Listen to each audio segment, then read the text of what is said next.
Chicago had a way of turning brutal in December, the kind of cold that didn't just bite, but sank its teeth deep into bone and refused to let go. Nathan Cole had lived through 36 winters in this city, and he thought he understood what the wind could do to a man standing still. But nothing in those years had prepared him for the paralysis that gripped him, now rooted to the sidewalk outside Rosewood Bistro, while snowflakes accumulated on his shoulders like the weight of every mistake he'd ever made. The clock tower 3 blocks down struck 7. He'd been standing here for 11 minutes already, watching his breath form clouds that dispersed into the night like prayers nobody was listening to.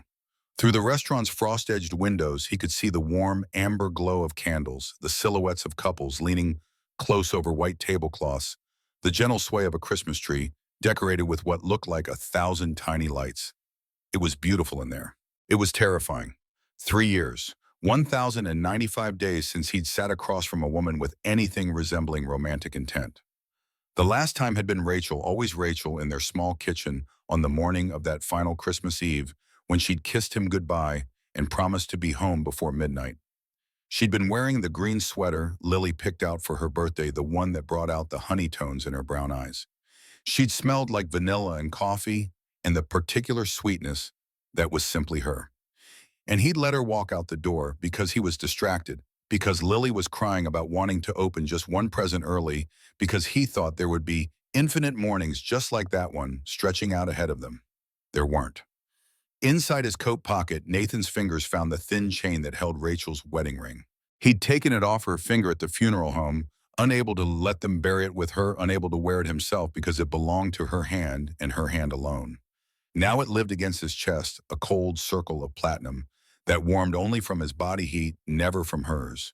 He touched it whenever he needed to remember why he'd chosen to live inside a shell these past 3 years, why he'd turned down every well-meaning attempt by friends to set him up, why he'd convinced himself that what he'd had with Rachel was a once-in-a-lifetime miracle that would never repeat. But then there was Lily. This morning his daughter had appeared in the kitchen doorway while he was pretending to read the newspaper, her golden hair still tangled from sleep, her blue eyes enormous and solemn in that way that always made his chest ache. She'd been clutching Cinnamon, the stuffed bear that had been Rachel's last gift to her, and she'd walked right up to him and placed one small hand on his knee. "Daddy, are you really going to meet someone special tonight?" He'd wanted to lie, wanted to tell her it was just a dinner with a friend, nothing important, nothing that could possibly change the careful equilibrium of their little two-person universe. But Lily had a way of looking at him that made lying feel like the worst kind of betrayal. "I'm going to try, sweetheart. Promise." And God help him, he'd promised. He'd looked into those eyes that were so much like her mother's and nodded, and Lily had smiled with such pure, uncomplicated hope that he'd almost wept right there over his cold coffee. Now he stood outside this restaurant where a woman named Evelyn Harper was supposedly waiting for him, and he understood with sudden clarity that he had no idea how to do this anymore. The rituals of dating, the small talk, and careful revelations, the dance of two people trying to determine if they could stand each other's company for more than an hour. All of it felt like a language he'd forgotten how to speak. He was 36 years old, with calloused hands and prematurely gray temples, and a daughter waiting at home who needed him to be brave, and he couldn't even make himself walk through a door. A gust of wind drove snow into his face sharp as needles. Nathan blinked it away and noticed the Christmas song drifting through the restaurant's briefly open door as a couple exited arm in arm laughing about something. "Have yourself a merry little Christmas," Rachel's favorite. Of course it was. The universe had a sense of humor that bordered on cruelty sometimes. He could leave. Right now, this second, he could turn around and walk back to the L station and ride home and tell Lily that the lady never showed up. She was 7 years old. She wouldn't ask follow-up questions. She'd just nod and say, "Maybe next time, Daddy," and that would be the end of it, and he could keep living in his comfortable gray existence where nothing ever changed and nothing ever hurt worse than it already did. But Lily would know. She always knew.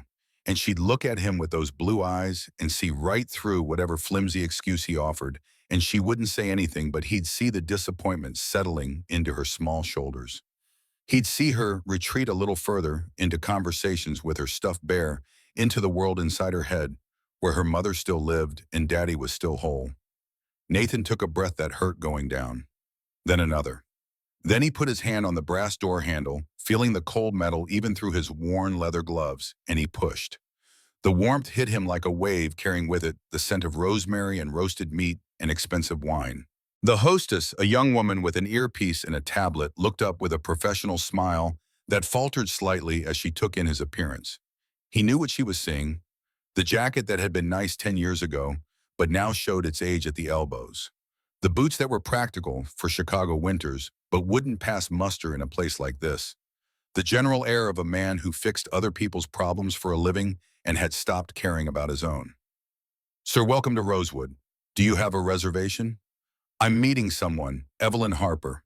The hostess's eyebrows rose almost imperceptibly, and Nathan felt the familiar flush of inadequacy creep up his neck. He knew what she was thinking. What would a woman who warranted that reaction be doing with someone like him? Of course, right this way.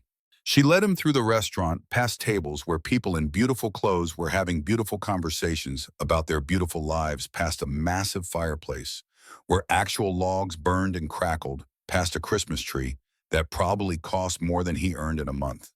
And there at a corner table by the window that looked out over Michigan Avenue sat the woman he was here to meet. Margaret Chen had described her, but the description hadn't done justice to the reality. Evelyn Harper was the kind of beautiful that belonged in magazines, in boardrooms, in places where Nathan Cole would never be invited.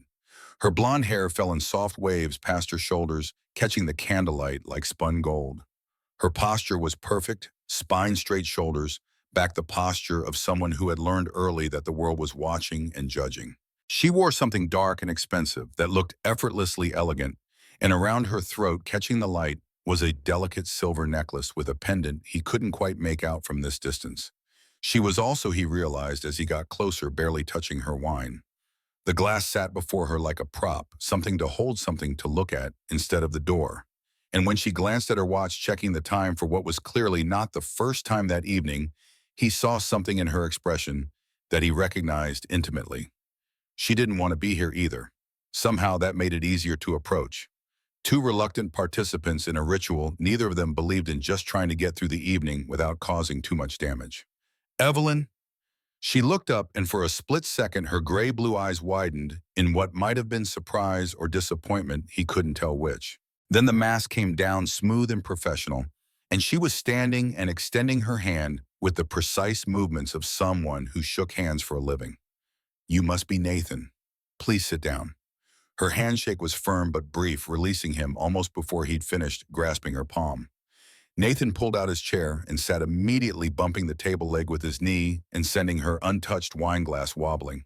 He lunged to steady it, and in the process knocked over the small vase of roses in the center of the table.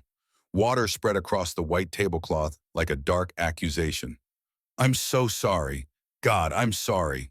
He was already grabbing his napkin, dabbing at the spill, watching in horror as the romantic setup of their table transformed into evidence of his incompetence.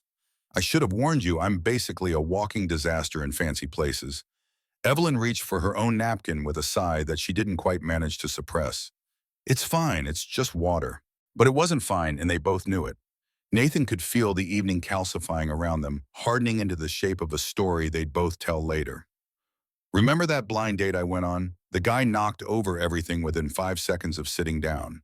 He'd be the punchline. He was always the punchline in places like this.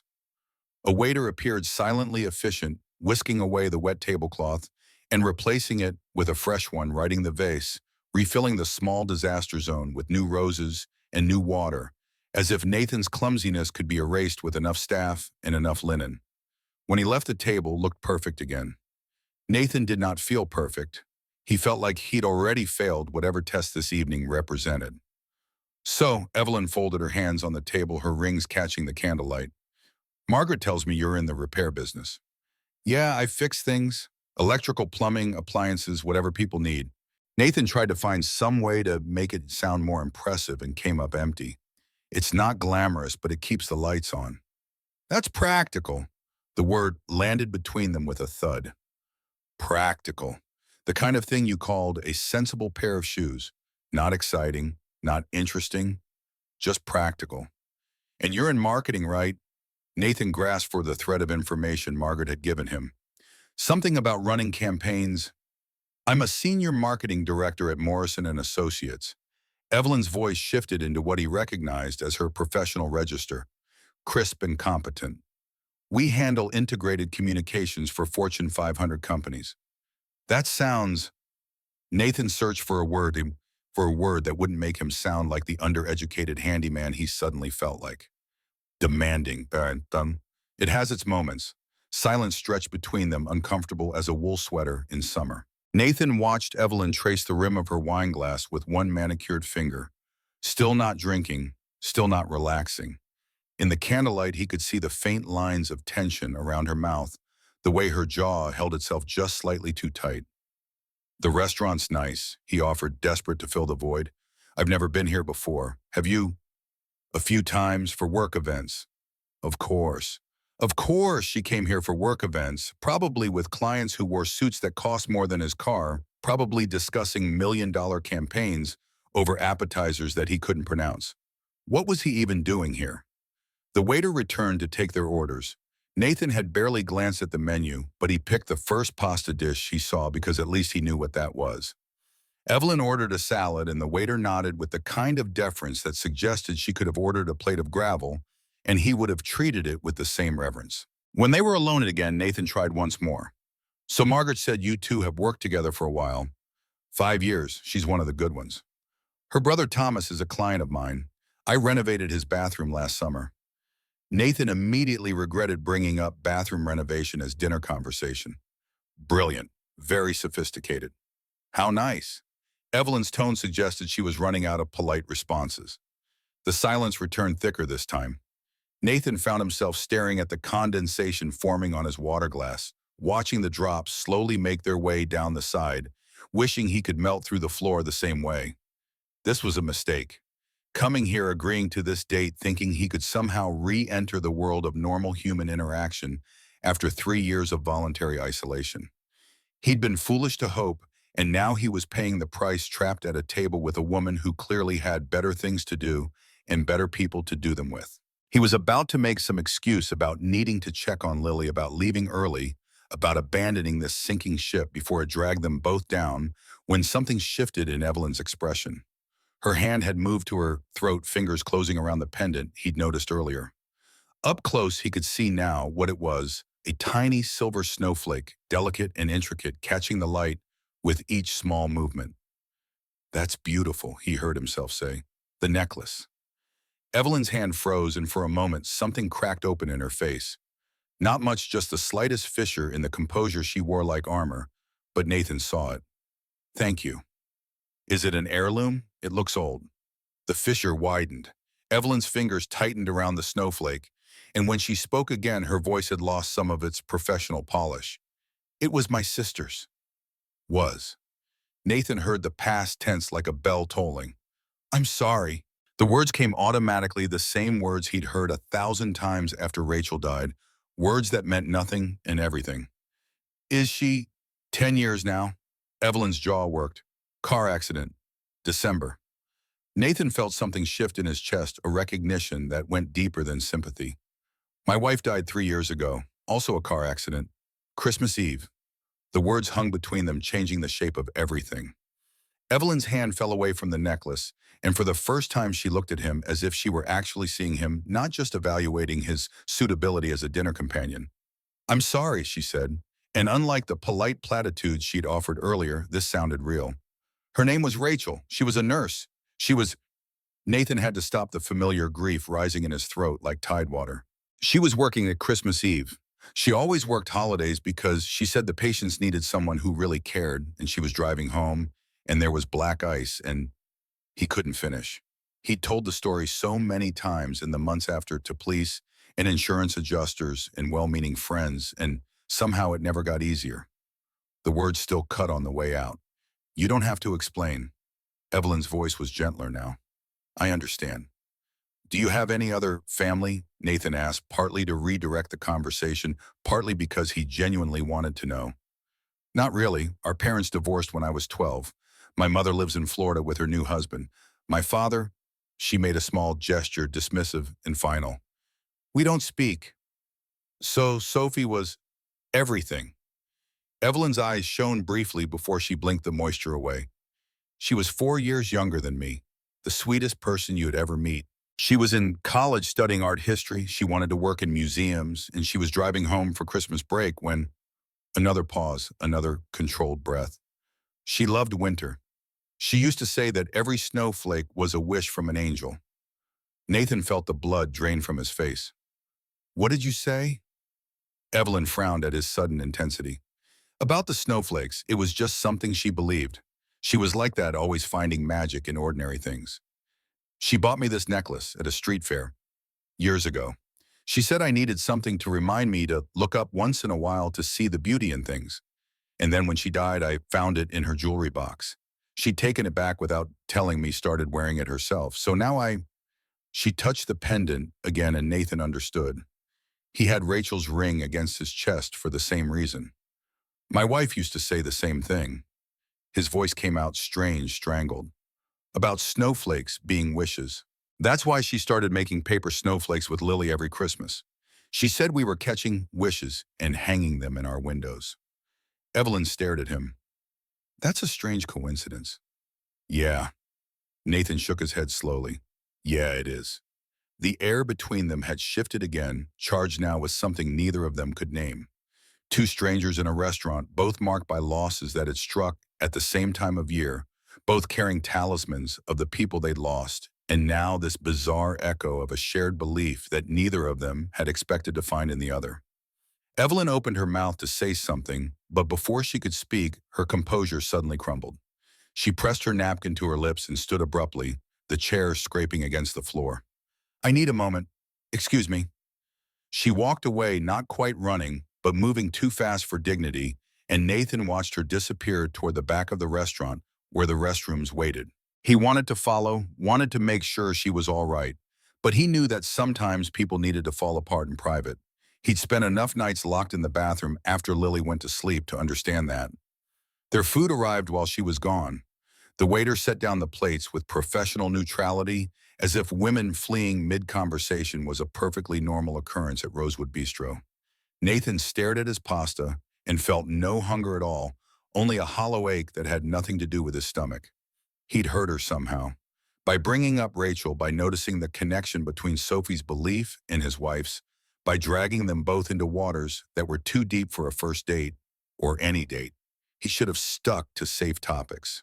Weather, work, the Cubs' chances next season, not dead sisters and snowflake wishes, and the various ways grief could hollow out a human being. In the bathroom, Evelyn gripped the marble countertop and stared at her reflection in the mirror. Her mascara had held, thank God, but her eyes were red and her hands wouldn't stop shaking. She'd thought she was ready for this. Margaret had been so persistent, so convinced that 3 years was long enough, that Evelyn was wasting her life behind her office walls and her carefully constructed routines, and she'd finally caved just to get her friend to stop asking.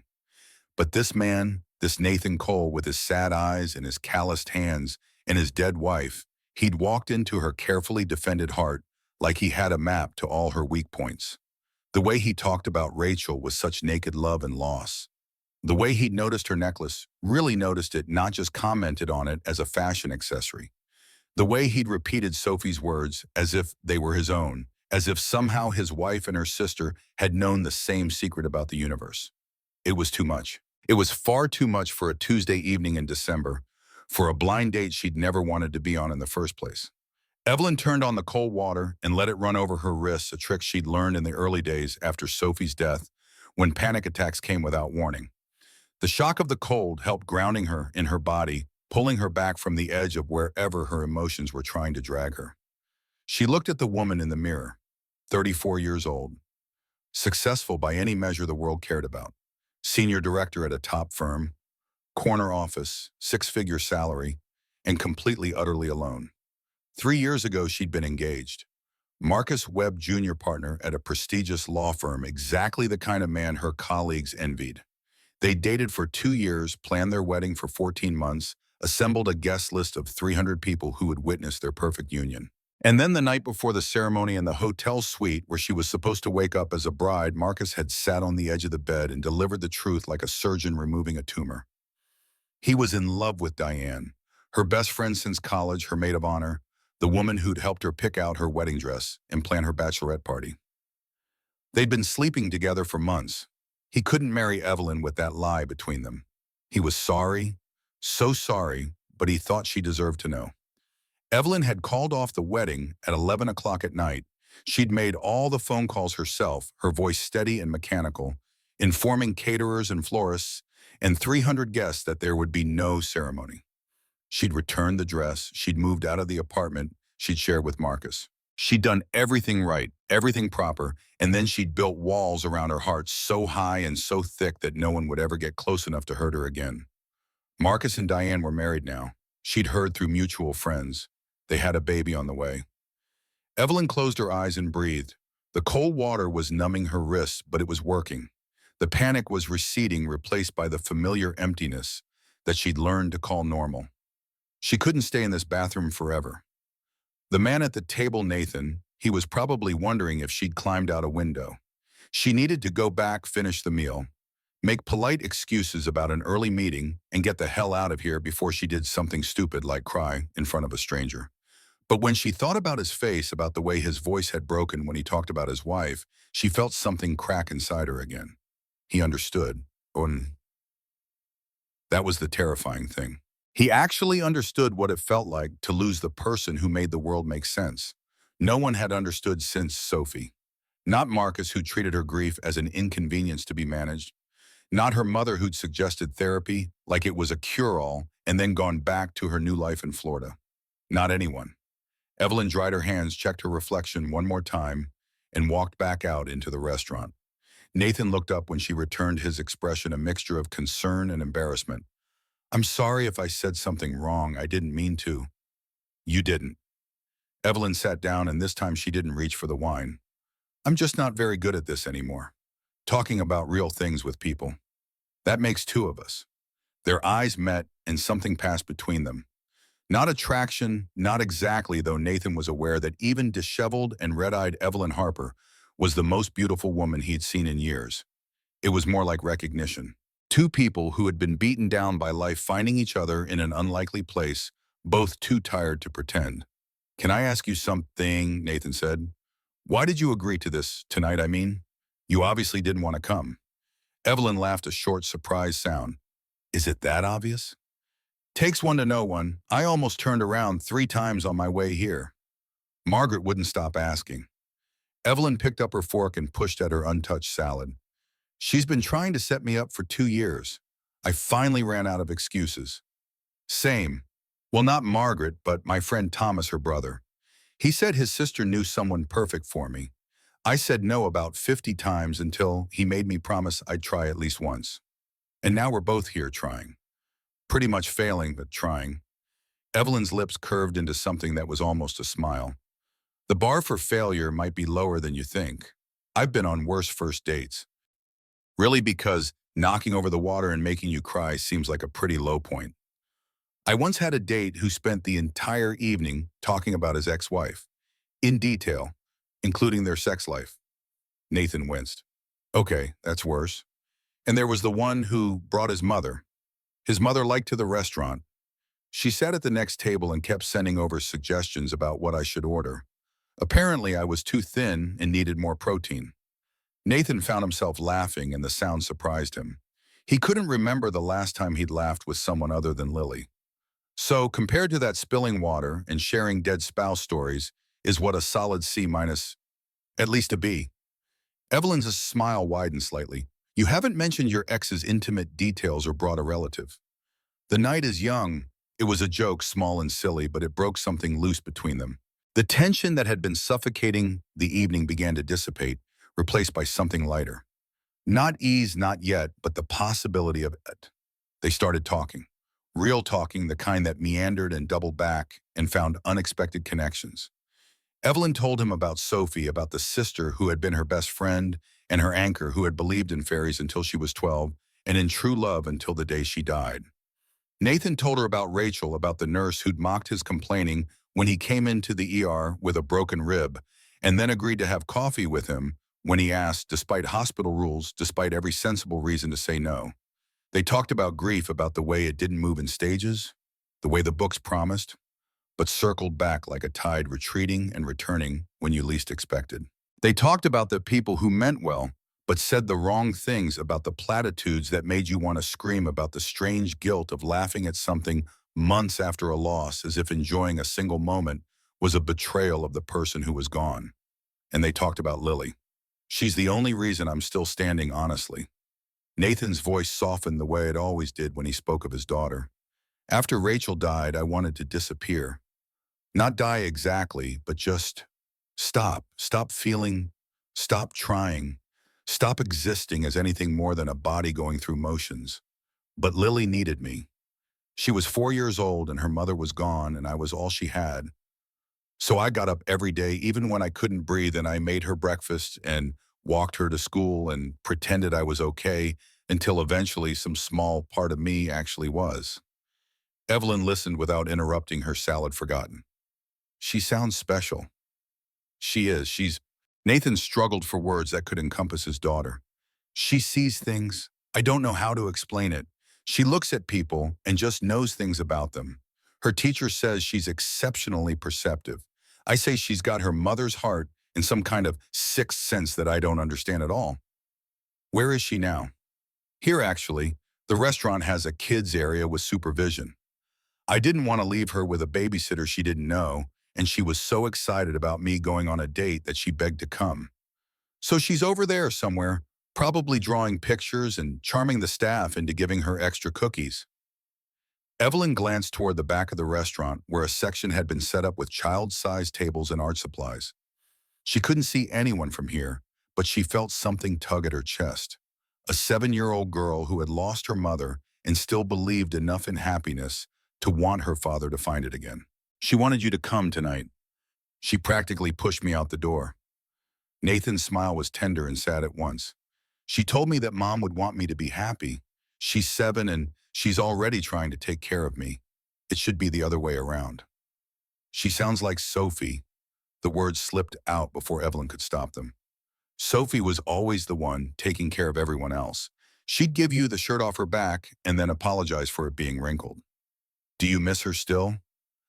Sorry, stupid question. Of course you do. Every day. Evelyn's hand found the snowflake necklace, again an unconscious habit. But it's different now than it was at first. In the beginning, it was like being on fire all the time. Now it's more like a permanent bruise. You learn to work around it, but it never quite heals. Nathan nodded. That's exactly it. A permanent bruise. Their food had gone cold, but neither of them had noticed.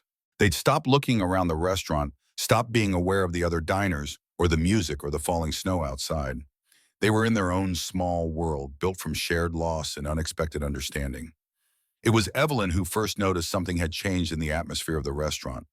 A murmur was spreading through the other tables, people looking at their phones, talking to each other with expressions of concern. Through the tall windows, she could see that the gentle snowfall from earlier had transformed into something more serious. The flakes were thick and driving now, whipping sideways in a wind that rattled the glass.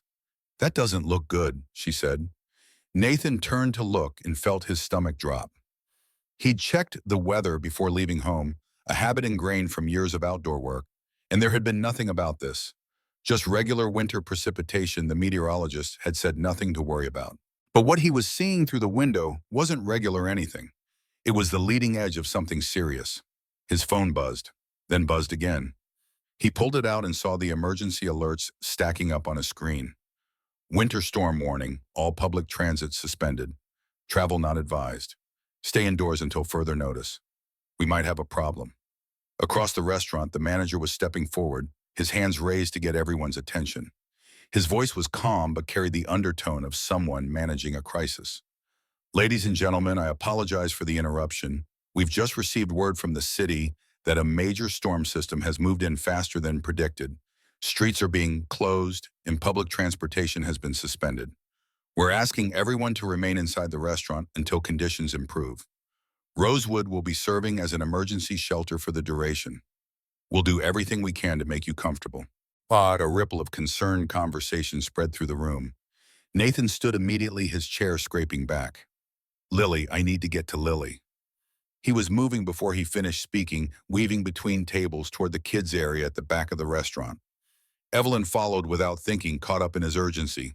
She didn't know this child had only heard about her in the past hour, but something in Nathan's fear transmitted itself to her, making the little girl feel suddenly terribly important.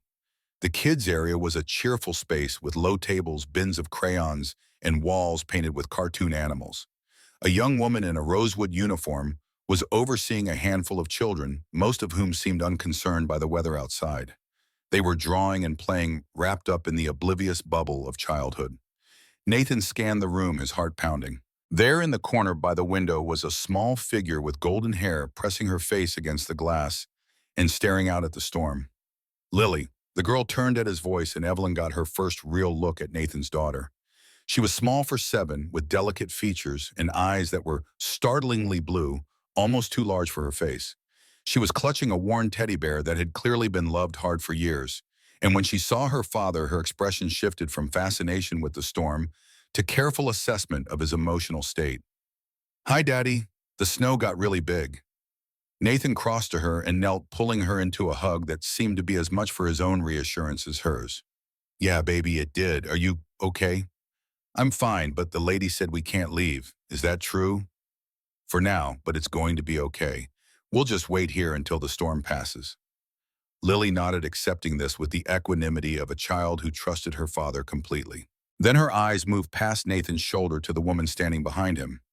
Evelyn felt the full force of that gaze and understood immediately what Nathan had meant about his daughter seeing things. Those blue eyes were ancient somehow, carrying a weight of understanding that shouldn't have been possible in someone so young. "You're the lady Daddy had dinner with." It wasn't a question. Evelyn nodded. "I'm Lily. This is Cinnamon." She held up the bear. "He's my best friend. Mom gave him to me. He's very handsome." Evelyn found herself kneeling too, bringing herself down to Lily's eye level. "I'm Evelyn." Lily studied her for a long moment, her head tilted slightly to one side. "Your necklace is pretty. It's a snowflake." "Yes, it is. Mom likes snowflakes too. She said every snowflake is a wish from an angel." Evelyn felt the words hit her like a physical blow. Nathan had mentioned this earlier, the strange coincidence, but hearing it from the child's mouth made it somehow more real, more impossible. "My sister used to say the same thing." Lily's eyes widened. "Really? Really? She loved the snow. She said it was magic." Something passed over Lily's face, a flash of recognition that was too complex for Evelyn to interpret. The girl looked at her father, then back at Evelyn, and a small smile curved her lips. "Daddy." Her voice was suddenly intense, pitched low, as if sharing a secret. "Daddy, look at her." Nathan glanced between his daughter and Evelyn, confused. "What am I looking at, sweetheart?" "She's sad like you. I can see it." Lily reached out and took Evelyn's hand, the gesture sudden and startling. "But she's good. I can tell. She cares about things." "Lily, you shouldn't." But Lily wasn't listening to her father. She was staring at Evelyn with those two old eyes, and when she spoke again, her voice carried a certainty that made both adults freeze. "Daddy, she's the one." The words dropped into the space between them like stones into still water. Nathan's face cycled through a series of emotions, embarrassment and shock, and something that might have been hope before settling into careful blankness. "Lily, honey, you can't say things like that. We just met. It's not—" "I know." Lily's voice was patient, as if she were explaining something obvious to a slow student. "But I can tell. The way I could tell that Mrs. Patterson at school was sad before anyone knew her husband was sick. The way I knew Cinnamon was special before Mom even gave him to me." She looked at Evelyn again, her grip on the woman's hand tightening. "You're like us. You lost someone too. And you're scared like Daddy. But you don't have to be scared." Evelyn found she couldn't speak. This child, this small creature, who had lived through loss that would break most adults, was looking at her with compassion and acceptance that she hadn't encountered since Sophie's death. It was too much. It was not nearly enough. "Lily," Nathan's voice was strained. "We need to apologize to Evelyn for being too personal." "No." Evelyn surprised herself with the word. "No, don't apologize. She had to stop, had to swallow past the tightness in her throat. "She's remarkable." Lily beamed, and the transformation was stunning.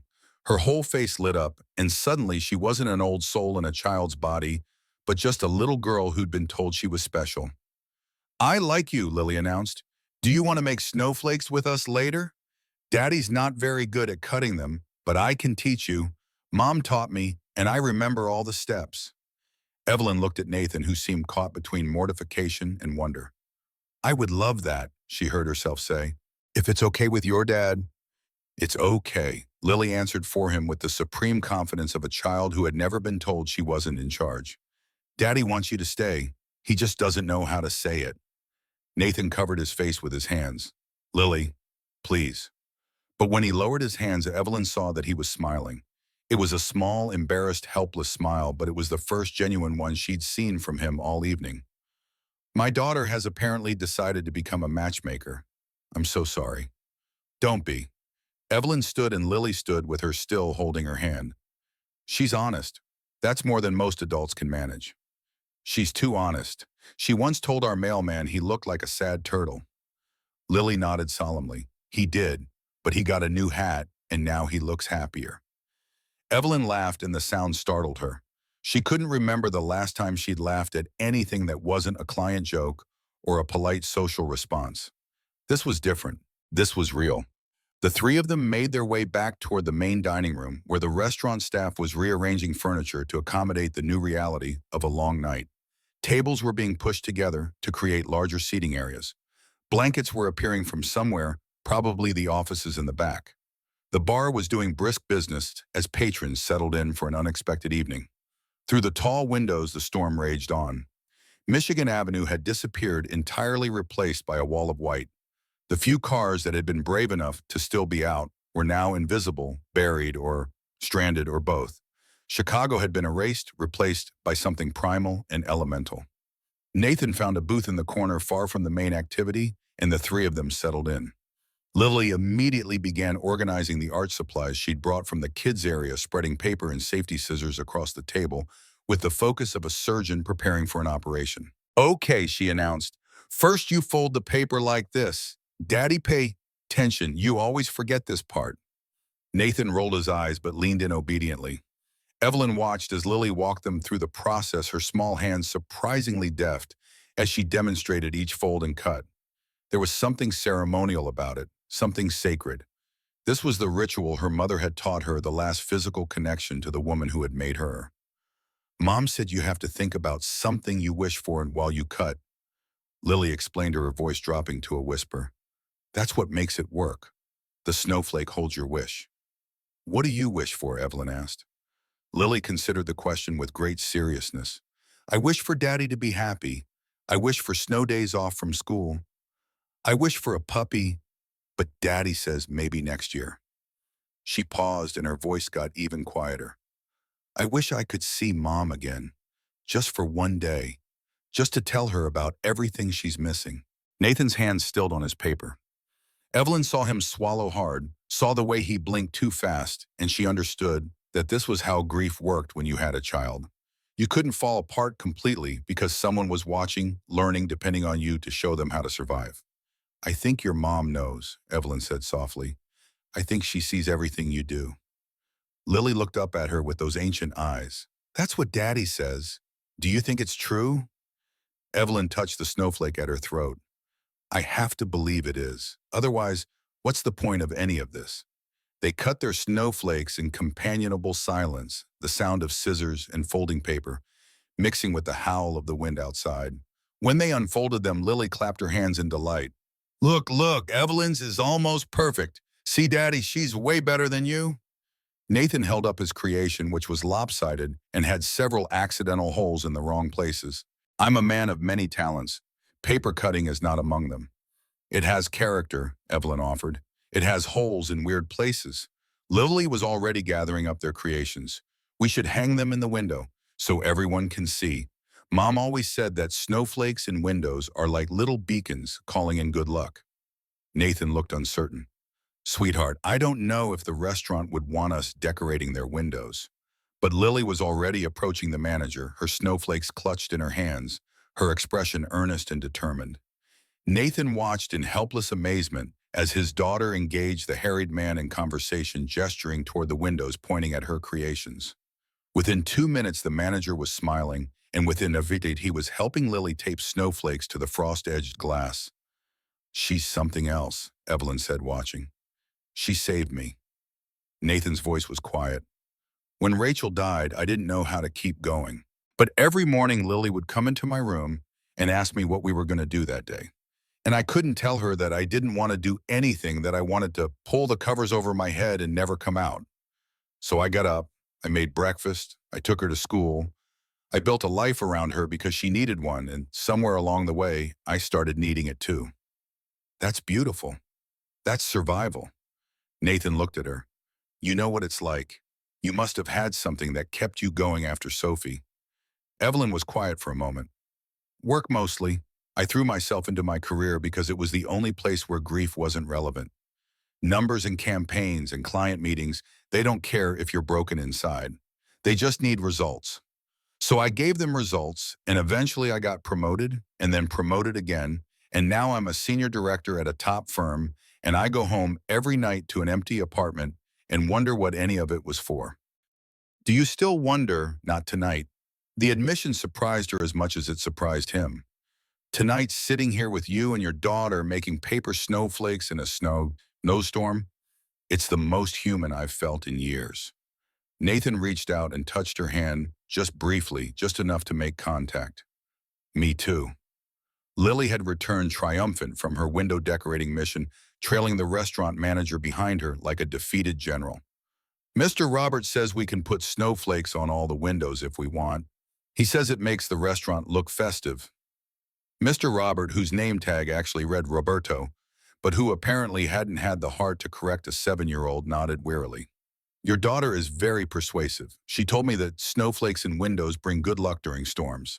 I'm not sure if that's true, but at this point we could use all the luck we can get." Nathan shook his head in amazement. "Lily, you can't just—" "It's fine, really." Roberto held up a hand. "It gives the kids something to do. And honestly, it's cheering up the other guests. We're all stuck here anyway. Might as well make it pleasant." He moved off to deal with another situation, and Lily slid back into the booth with a satisfied expression. "See, Daddy? I told you it would be okay." "You're going to run the world someday," Evelyn said, "or at least a very successful negotiation firm." Lily considered this.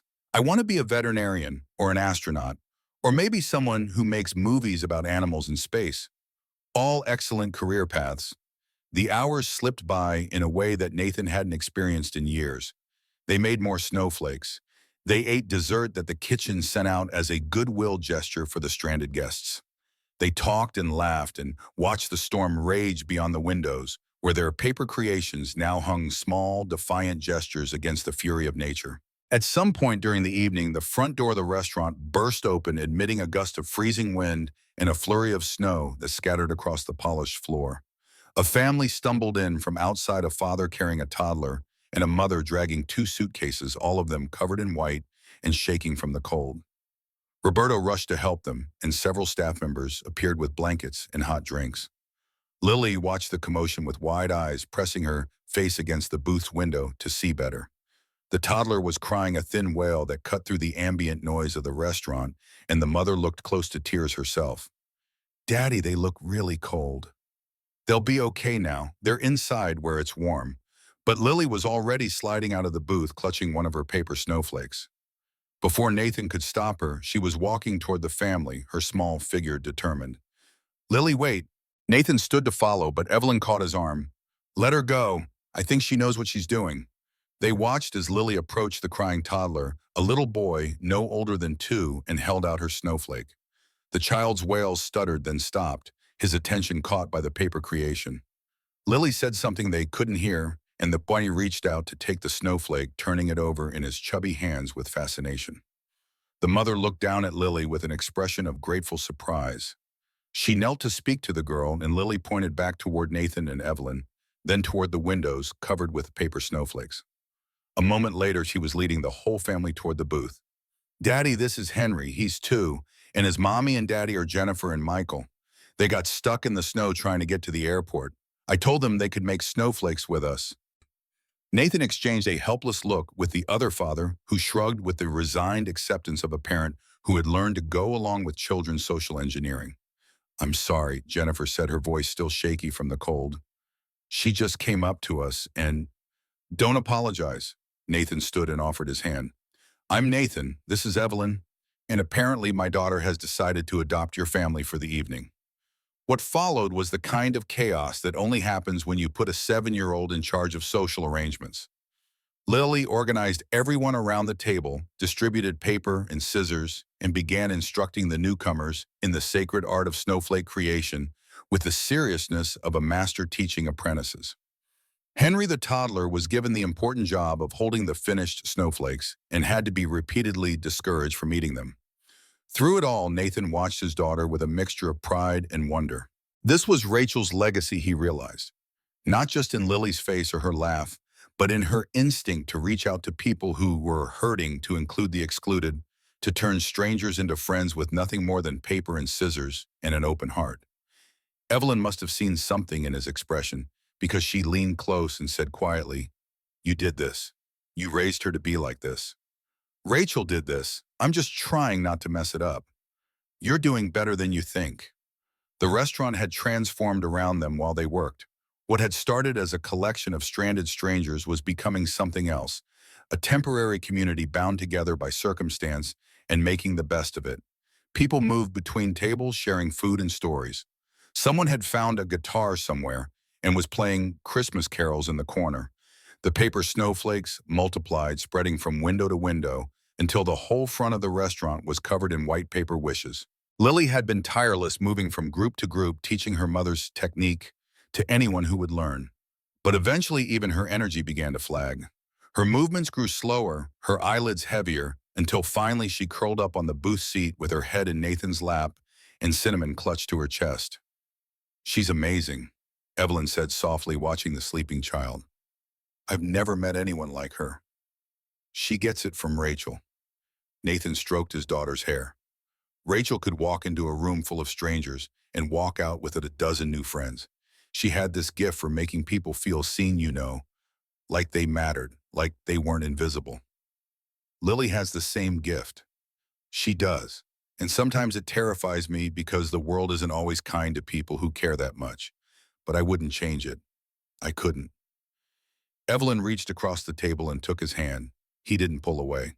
"When Rachel died," he said quietly, "people kept telling me how sorry they were, how they couldn't imagine losing a spouse.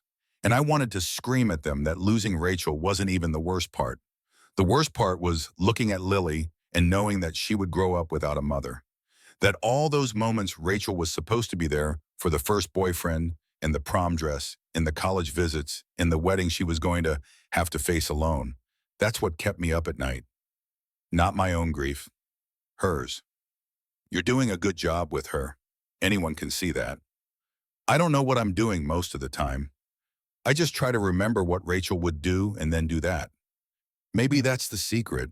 Maybe none of us know what we're doing. We just make it up as we go and hope we don't screw up too badly."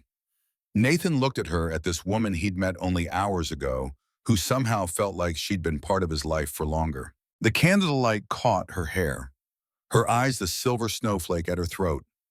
She was still beautiful, still clearly out of his league by any objective measure, but she was also tired and rumpled and real, and that made her more beautiful still.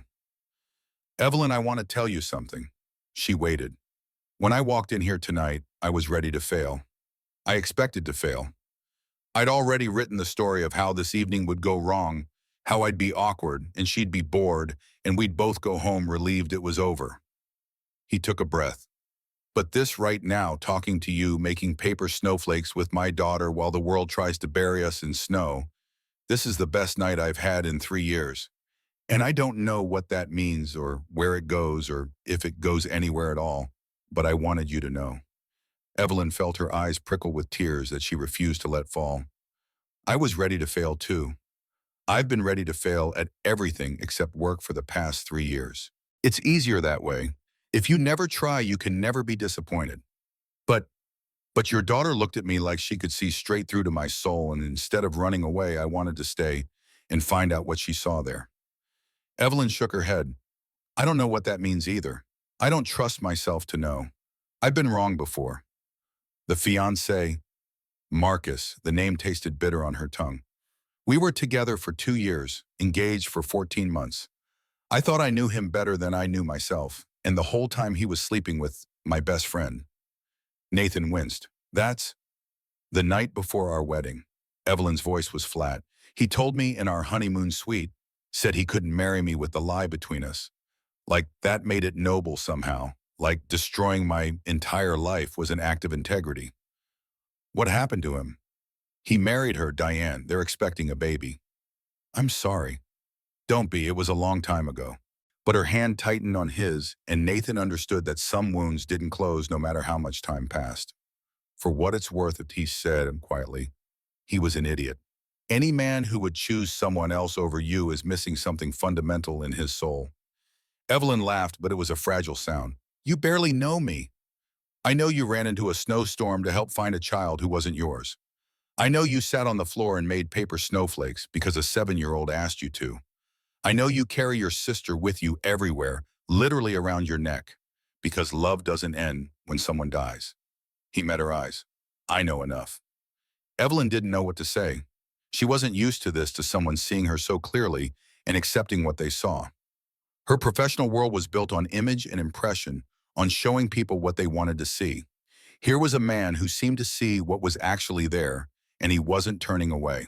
Lily stirred in her sleep, murmuring something incomprehensible, and Nathan automatically adjusted his position to keep her comfortable. It was such a natural gesture, so full of unconscious tenderness, that Evelyn felt her heart clench. I should check on her, Nathan said. Make sure she's warm enough. He reached for a blanket that had been left on the seat beside them, and in that moment of distraction, neither of them noticed that Lily's eyes had opened. The girl lay still, watching through her lashes as her father tucked the blanket around her, as Evelyn smiled at the scene, as the two adults exchanged a look that even a 7-year-old could recognize as something significant. Lily closed her eyes again, but she was smiling. Her plan was working. The night deepened around them. The storm showed no signs of abating, and one by one the other guests began settling in for sleep. The restaurant staff distributed more blankets and pillows, dimmed the lights, turned the bar into a coffee station for anyone who needed a warm drink in the small hours. Nathan carried Lily to a more comfortable spot, a padded bench near the fireplace where she could stretch out properly. He tucked blankets around her, made sure Cinnamon was within reach, and sat beside her in case she woke and needed him. Evelyn joined them, settling into a chair nearby. She'd kicked off her heels hours ago and pulled a blanket around her shoulders, and with her makeup worn away and her hair losing its perfect styling, she looked younger somehow, less armored. You should try to sleep, Nathan said. So should you. Someone needs to keep watch. Watch for what the storm isn't going to break through the windows and carry us away. You never know. He smiled slightly. Besides, I haven't slept through a night in 3 years. Habit at this point. Evelyn studied him in the firelight. Insomnia. Memories. They always come when it's quiet. Lying in bed in the dark, that's when I can't help remembering every detail of that night. The phone call from the hospital. The drive that felt like it took hours. The doctor with the kind face and the terrible words. He shook his head. So I stay up. I read, or I work on repairs, or I just sit and listen to Lily breathing in the next room. Eventually morning comes and I can pretend to be okay again. That sounds exhausting. It is, but it's better than the alternative. The dreams are worse. Evelyn nodded, understanding in her eyes. After Sophie died, I used to dream about her. She'd be right there alive and laughing, and we'd be in the middle of a normal conversation, and then I'd remember. In the dream, I'd remember that she was gone, and I'd try to tell her, try to warn her, but I could never get the words out. And then I'd wake up, and for just a second, I'd forget. And then the remembering would hit me all over again, fresh as the first day. The forgetting and remembering, that's the worst part. It gets easier, or you get more used to it. I'm not sure which. They sat in silence for a while, watching the fire, listening to the muffled howl of the wind outside. The other guests had mostly settled, scattered throughout the restaurant in small islands of sleeping humanity. The night crew kept coffee coming and spoke in whispers. It was nearly midnight when Lily woke. She sat up suddenly, her eyes wide and unfocused, the way children sometimes do when emerging from deep sleep into an unfamiliar place. For a moment, she seemed confused, looking around at the dimmed restaurant, the sleeping strangers, the windows covered with paper snowflakes. "Daddy?" Nathan was beside her instantly. "I'm here, sweetheart. You're okay. We're still at the restaurant, remember?" "Because of the storm." Lily nodded slowly, but her eyes had fixed on the windows. Beyond the paper snowflakes, the storm still raged snow, whipping past in sheets so thick the streetlights were barely visible. "Daddy, look. The snow is dancing." Nathan followed her gaze. She was right in a way. The wind was doing strange things to the snow, creating spiraling patterns that did look almost like dancing. For a moment, they watched together in silence. "Mom loved the snow," Lily said softly. "She said it was like the sky was sending down kisses." "I remember. I want to feel it." Lily's voice had taken on a dreamy quality. "Just for a second, I want to catch a snowflake." "Sweetheart, we can't go outside. It's too dangerous." "Not outside, just by the door, just to see." Nathan shook his head. "Not tonight. When the storm is over, we'll go out and catch all the snowflakes you want." Lily seemed to accept this, settling back down under her blanket, but her eyes kept returning to the windows, to the hypnotic swirl of white beyond the glass. Evelyn had watched this exchange from her chair, and something in Lily's expression made her uneasy. She'd seen that look before on Sophie's face when her sister would become fixated on something and wouldn't let it go until she'd followed through. It was the look of someone who had made up their mind. "I'm going to get some coffee," she said, standing. "Can I bring you anything?" Nathan nodded gratefully. "Coffee would be great. Thank you." Evelyn made her way to the coffee station that had been set up near the bar. The restaurant was quiet now, most of the stranded guests sleeping or dozing, only a few staff members still moving about. She poured 2 cups of coffee, added cream to Nathan's, because she'd noticed that's how he'd been drinking it earlier, and turned to head back. She was halfway across the restaurant when she heard the scream. It wasn't Nathan's voice, though his shout followed a split second later. It was a woman near the front of the restaurant, one of the staff members, her hand pressed to her mouth as she stared at the door that was standing open, the door that was letting in a howling gust of snow and freezing wind, the door through which a small figure had just disappeared into the white void beyond. Evelyn dropped the coffee cups and ran. Nathan was already on his feet, his face a mask of terror that Evelyn would never forget as long as she lived. He was shouting Lily's name, fighting against the wind that was pushing through the open door, trying to see into the impenetrable wall of white. "Lily, Lily!" Other people were waking now, drawn by the commotion. But Nathan wasn't waiting for help. He pushed through the door and vanished into the storm. Evelyn didn't hesitate. She grabbed someone's coat from a nearby chair.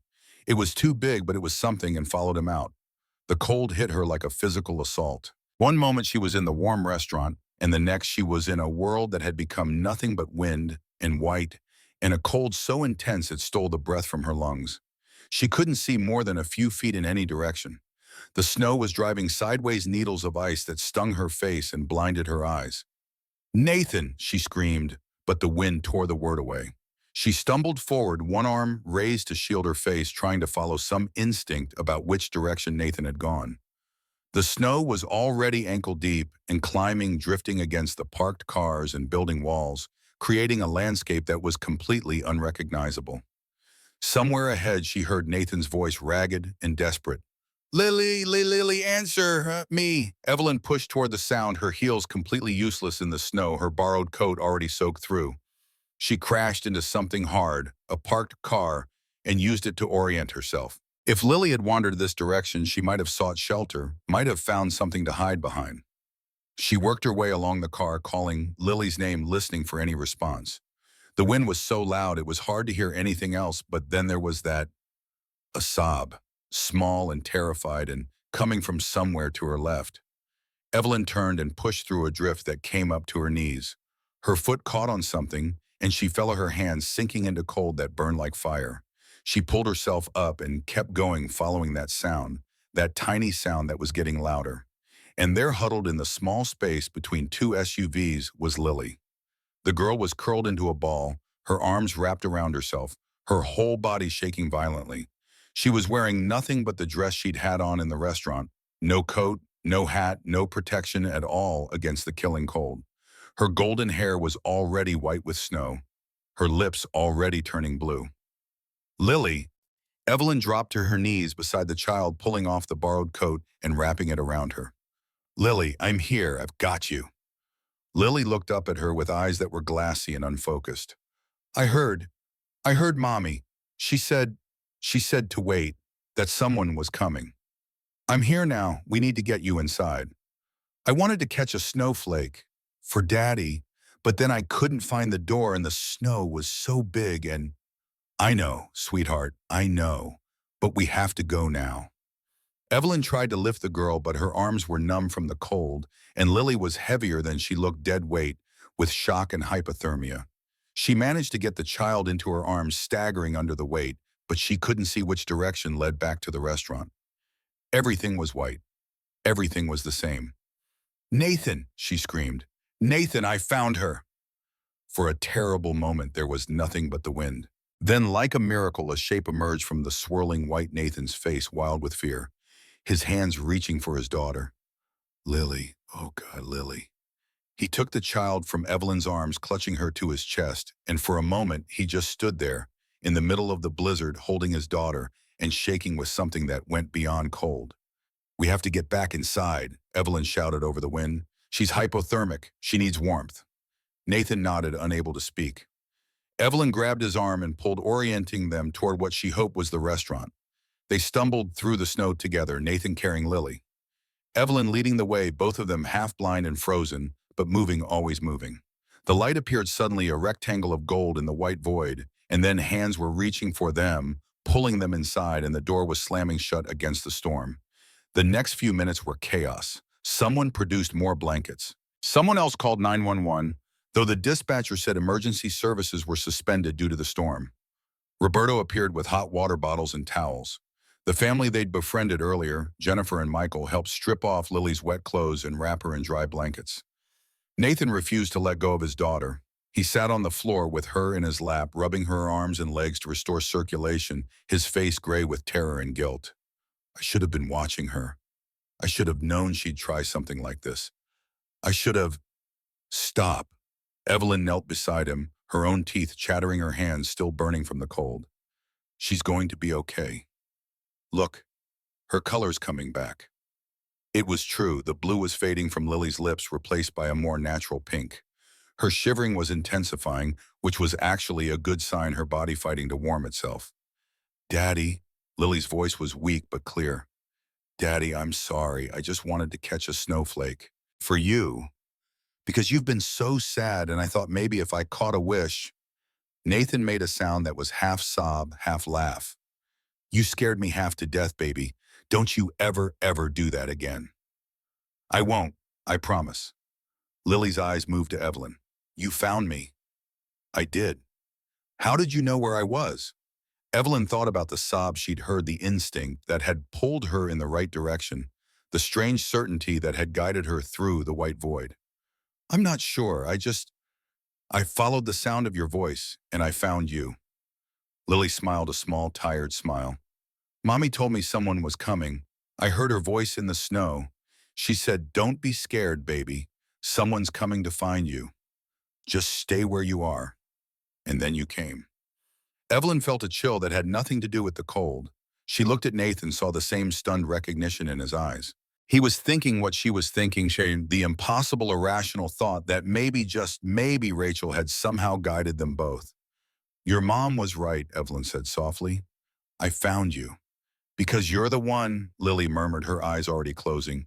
Mommy knew. That's why she sent you. The child slipped into sleep, a natural sleep, this time warm and safe in her father's arms. Nathan held her close, his face buried in her golden hair, his shoulders shaking with silent tears. Evelyn put her hand on his back, a gesture of comfort, of connection, of something she couldn't name. They stayed like that for a long time, the three of them, while the storm raged outside and the paper snowflakes swayed in the warm air rising from the heaters. Eventually, someone brought dry clothes for Evelyn, donated by other guests, and hot tea for both adults. Nathan wouldn't move Lily from his lap, so they made a nest of blankets around him, turning the corner by the fireplace into a cocoon of warmth and safety. When Evelyn had changed into the borrowed clothes, oversized sweatpants, and a Northwestern hoodie that must have belonged to one of the college kids stranded here, she returned to find Nathan exactly where she'd left him. But his tears had stopped, and when he looked up at her, there was something different in his eyes. You saved her life. I found her. That's all. That's not all. He reached out and took her hand, pulling her down to sit beside him. You went into that storm without hesitation. You didn't even think about it. You just went. Of course I did. She's... Evelyn stopped, not sure how to finish the sentence. She's what? She's a child. She's your daughter. She's someone I've known for a few hours, but somehow feel like I've known forever. She's everything, Nathan said, and you saved her. Evelyn looked at the sleeping child, at the small face, peaceful now, against her father's chest. She said she heard her mother's voice in the storm. I know. Do you believe her? Nathan was quiet for a long moment. I believe she heard something, whether it was Rachel or her own instinct or just, I don't know, but something told her to stay where she was, and something led you to her. He looked at Evelyn. I've never believed in anything I couldn't see and touch and fix with my own two hands. But tonight I don't know what to believe anymore. Maybe you don't have to figure it out tonight. Maybe not. He squeezed her hand. Thank you. I don't know how to thank you properly for what you did, but thank you. You don't have to thank me. I couldn't lose her. I know that sounds strange because I barely know her, but the thought of her out there in the cold alone and scared. Evelyn's voice broke. I couldn't bear it. Nathan reached up and brushed a strand of wet hair from her face. It was such an intimate gesture, so tender and unexpected that Evelyn felt her breath catch. You're not a stranger anymore, he said quietly. Not after tonight. Whatever happens after this, wherever we go from here, you'll never be a stranger to me again. Evelyn didn't know what to say to that, so she just nodded and leaned her head against his shoulder. They sat like that, the three of them, while the fire crackled and the storm howled, and the night slowly began to give way to dawn. Across the restaurant at the bar, a man watched this scene with narrowed eyes. Derek Morrison was on his sixth whiskey, and his patience had long since worn thin. He'd come to Rosewood on a whim, having heard through the office grapevine that Margaret Chen had finally succeeded in getting the Ice Queen to agree to a blind date. He'd expected to find Evelyn suffering through an awkward evening with some unsuitable match, counting the minutes until she could escape. Instead, he was watching her play hero, rescue a child, and cuddle up with a nobody handyman like they were starring in some kind of Hallmark movie. It was intolerable. Derek Morrison was accustomed to getting what he wanted. Son of the company founder, heir apparent to the CEO position, his father would eventually vacate. He moved through life with the expectation that doors would open and obstacles would clear. Women in particular had never presented a challenge. His looks, his money, his position, they combined to create an irresistible package that had served him well for years. But Evelyn Harper had resisted him since the day she'd walked into Morrison and Associates. Every dinner invitation declined with polite professionalism. Every after-work drink rejected with a smile that never reached her eyes. Every holiday party where he'd positioned himself beside her, she'd found a reason to circulate elsewhere. She was the one woman who didn't seem to recognize his value, and that made her the only woman he wanted. Now here she was trapped in the same restaurant by the same storm, and instead of coming to him for comfort and companionship, she'd run into a blizzard to save a kid she'd just met and was now making goddamn paper snowflakes with a man who fixed toilets for a living. Derek finished his whiskey and ordered another. He watched the tender scene by the fireplace, the way Evelyn leaned against the handyman, the way they looked at each other like they'd found something precious and unexpected, and he felt something twist in his gut that might have been jealousy or might have been fury. She'd never looked at him like that, never shown him anything but professional courtesy and barely concealed discomfort. But she was showing this stranger warmth, opening up, letting her guard down. Derek would have to remind her why that was a mistake. The night was young and he was patient. He'd find his moment. As dawn began to lighten the sky, Nathan felt Lily stir in his arms. She opened her eyes, slowly blinking in the gray light, and looked up at Boyum with an expression of complete contentment. Is the storm over? Almost, sweetheart. How do you feel? Warm. She snuggled closer. Evelyn saved me, Daddy. She found me into the snow. I know, she was very brave. Lily turned her head to look at Evelyn, who had fallen asleep against Nathan's shoulder at some point during the long night. In sleep, she looked younger, more vulnerable, the sharp professional edges softened by exhaustion. "Daddy," Lily whispered, "I really like her." "I know you do, baby." "No, I mean," Lily paused, searching for words. "I mean, she feels right, like she's supposed to be here with us." Nathan looked at the sleeping woman, at the snowflake pendant that had slipped to the side of her neck, at the way her hand was still loosely clasped in his. "I know what you mean," he said softly. "I feel it too." "Good." Lily smiled and closed her eyes again. "Then everything is going to be okay." Nathan held his daughter close and watched the first rays of sunlight begin to filter through the storm clouds. The wind was dying down, the snow falling more gently now, and through the windows, covered with paper snowflakes, he could see the world beginning to emerge from the white void. Everything was going to be okay. For the first time in 3 years, he actually believed it. When Nathan woke again, it was to the sound of his daughter's voice. "Daddy, Daddy, wake up." He opened his eyes, momentarily disoriented by the unfamiliar surroundings. Then memory returned: the restaurant, the storm, the terrifying minutes when Lily had disappeared into the blizzard, and then Evelyn. His hand was still intertwined with hers, both of them having fallen asleep in their respective seats, connected across the space between them.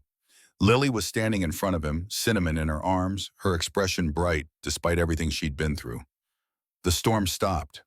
Nathan sat up carefully, disengaging his hand from Evelyn's without waking her. Through the windows he could see that the world outside had transformed. The fury of the previous night had given way to a crystalline stillness. Snow lay in deep drifts everywhere, covering cars and mailboxes and fire hydrants, turning Chicago into a white wonderland. "What time is it?" "I don't know, but the sun is up." He checked his phone, 42 a.m. And miracle of miracles, the service had been restored. His messages were filling with notifications, weather updates, news alerts about the historic storm that had dumped nearly 2 feet of snow on the city overnight.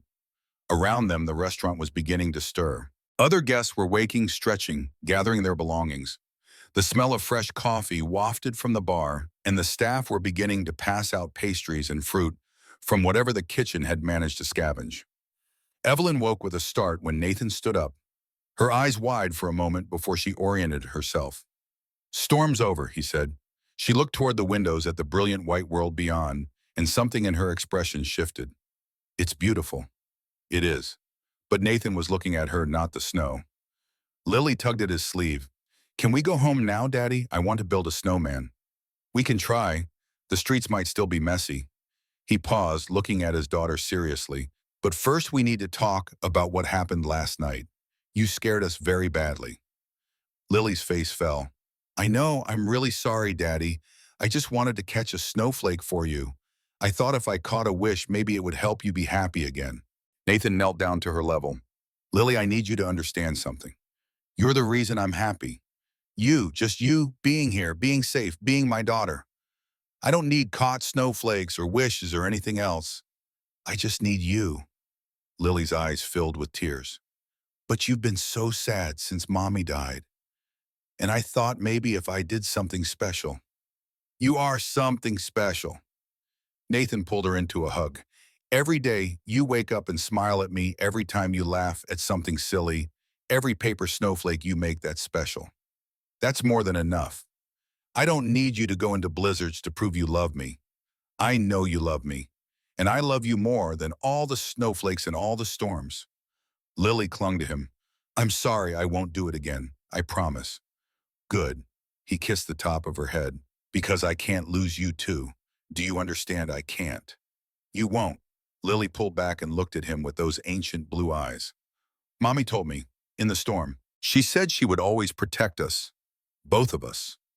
Nathan didn't know what to say to that, so he just held his daughter close and let the moment be what it was: complicated and painful, and somehow, against all odds, full of hope. The restaurant manager, Roberto, appeared with an announcement. Streets were being cleared. Public transit was slowly resuming. Ride shares were beginning to operate again. They were free to leave whenever they were ready. Nathan looked at Evelyn. "Can I don't suppose you need a walk home?" She smiled, and it was the unguarded smile that he had first seen in the firelight.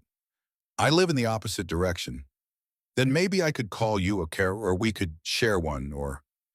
He realized he was fumbling, the morning after awkwardness settling in despite the innocence of the night. I just don't want to say goodbye yet. Lily, with the directness of children, solved the problem. You should come to our house for hot chocolate.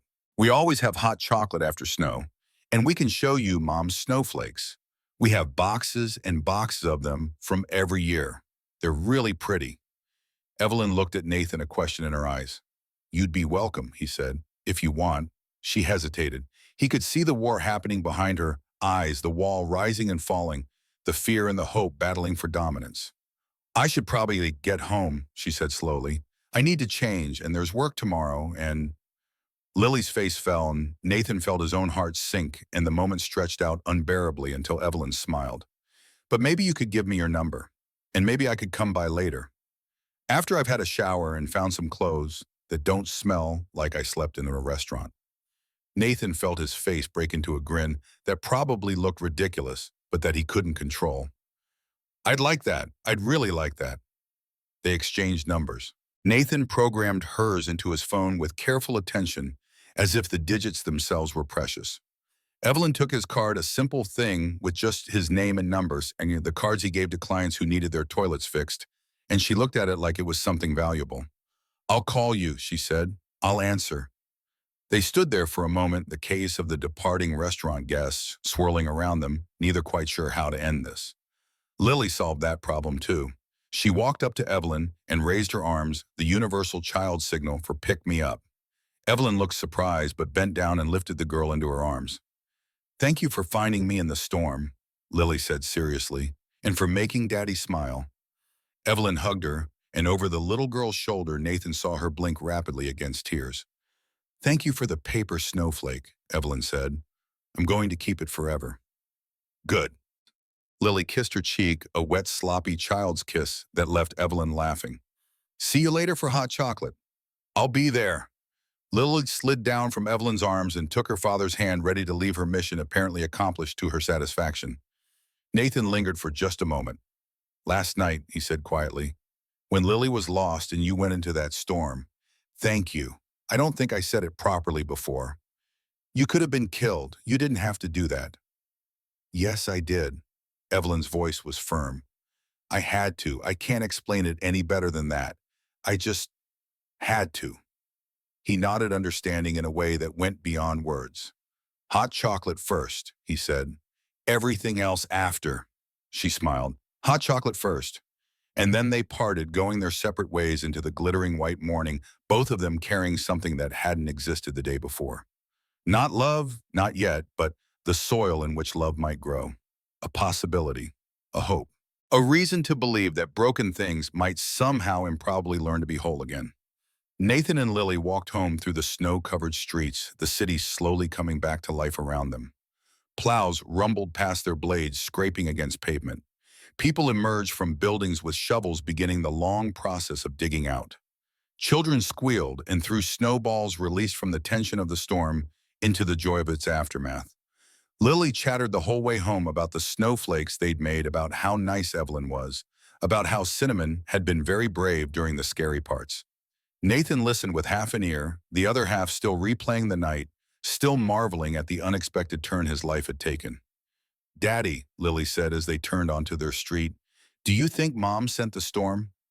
Nathan stopped walking. What do you mean, sweetheart? I mean, you weren't going to stay at the restaurant. You were going to leave and then come get me, and we were going to go home. But then the storm came and you couldn't leave, and you had to stay and talk to Evelyn, and now you're smiling. You're smiling like you used to smile before Mom went to heaven. Lily looked up at him with those ancient eyes. So maybe Mom sent the storm to make you stay. Nathan knelt in the snow, bringing himself to his daughter's eye level. Maybe she did, or maybe it was just a storm, but either way, I'm glad we stayed. Me too. Lily threw her arms around his neck. I like Evelyn. I like her a lot. Yeah. Nathan hugged his daughter tight, feeling something loosen in his chest that had been clenched for 3 years. I like her too. They continued home, and Nathan thought about what Lily had said, about Rachel sending the storm, about the strange coincidences that had brought him and Evelyn together. The shared grief, the snowflake connection, the way Lily had seen something in this stranger that no one else could see. He didn't believe in signs and wonders. He was a practical man who fixed practical problems. But he also couldn't deny that something extraordinary had happened in that restaurant, something that felt orchestrated by forces beyond his understanding. Maybe Rachel had sent the storm, or maybe Sophie had, or maybe the universe just occasionally decided to be kind, pairing broken people together and giving them a chance to heal. Whatever the explanation, Nathan was grateful. For the first time in 3 years, he was genuinely, unreservedly grateful for being alive. Their apartment was cold when they got home, the heating having been off during the storm. Nathan turned it on and made real hot chocolate, the good kind from the recipe Rachel had perfected, with actual melted chocolate and a pinch of cinnamon and tiny marshmallows floating on top. They drank it together on the couch, wrapped in blankets, watching the snow sparkle outside the window, where last year's paper snowflakes still hung. Nathan made a mental note to make new ones this year. With Evelyn if she came, when she came, he had to start believing in when instead of if. His phone buzzed. A text message. Made it home. Currently thawing in a hot shower. Looking forward to hot chocolate later. What time works? Nathan smiled at his phone like a teenager. Come whenever you want. We'll be here. Lily looked at his expression and grinned. Is that Evelyn? Yes. Is she coming for hot chocolate? Yes. Good. Lily snuggled deeper into the blankets. She needs us, Daddy. She doesn't know it yet, but she does, and we need her. And Cinnamon says that when three people need each other, that's called a family. Nathan looked at his daughter, at the wisdom in her young eyes, at the certainty with which she spoke about things he was still afraid to hope for. Cinnamon might be right. Cinnamon is always right. Lily kissed the top of her bear's worn head. And so was Mom. She told me before she went to heaven that you would be well for a while, but that someday someone would come and help you be happy again. I think Evelyn is the someone. Nathan felt his eyes burn. Rachel told you that in the hospital when she was saying goodbye. Lily's voice was matter of fact, the way children discuss the impossible.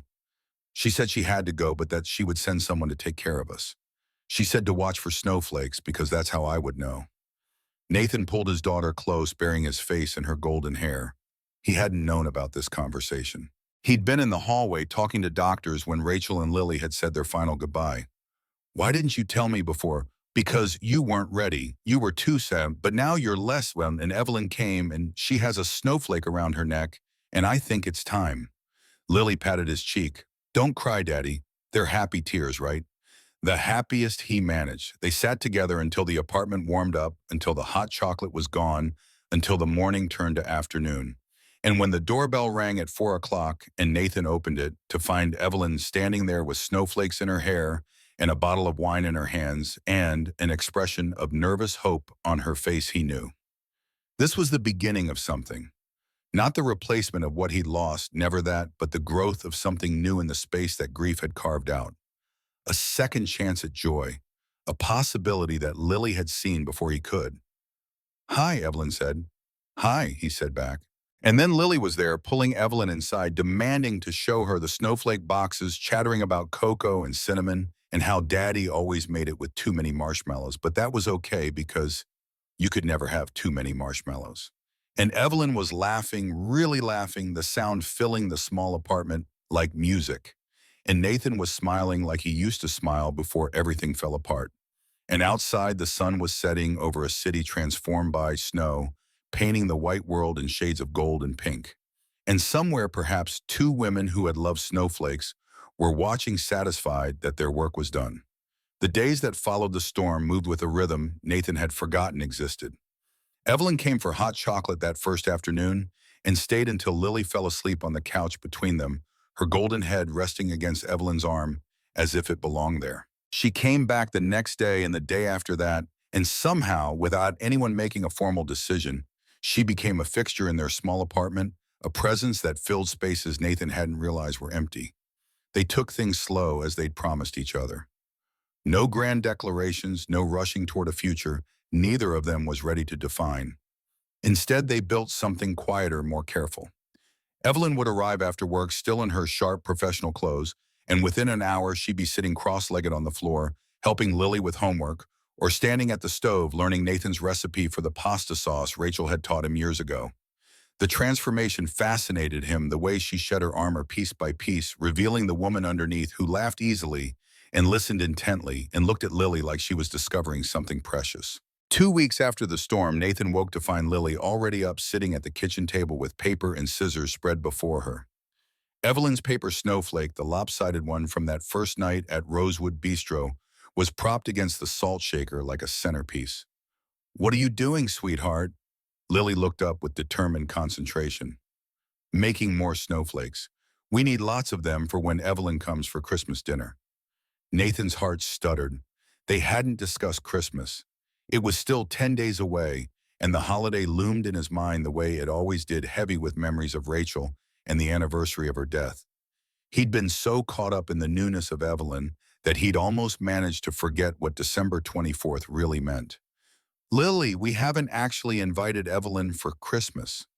"Then you should." Lily's scissors snipped with precision. "She doesn't have anyone else. She told me her mama's in Florida, and her dad doesn't talk to her. That means she'd be alone on Christmas, and nobody should be alone on Christmas, Daddy. Mom always said that." Nathan sat down across from his daughter, watching her small hands work the paper. She was right, of course.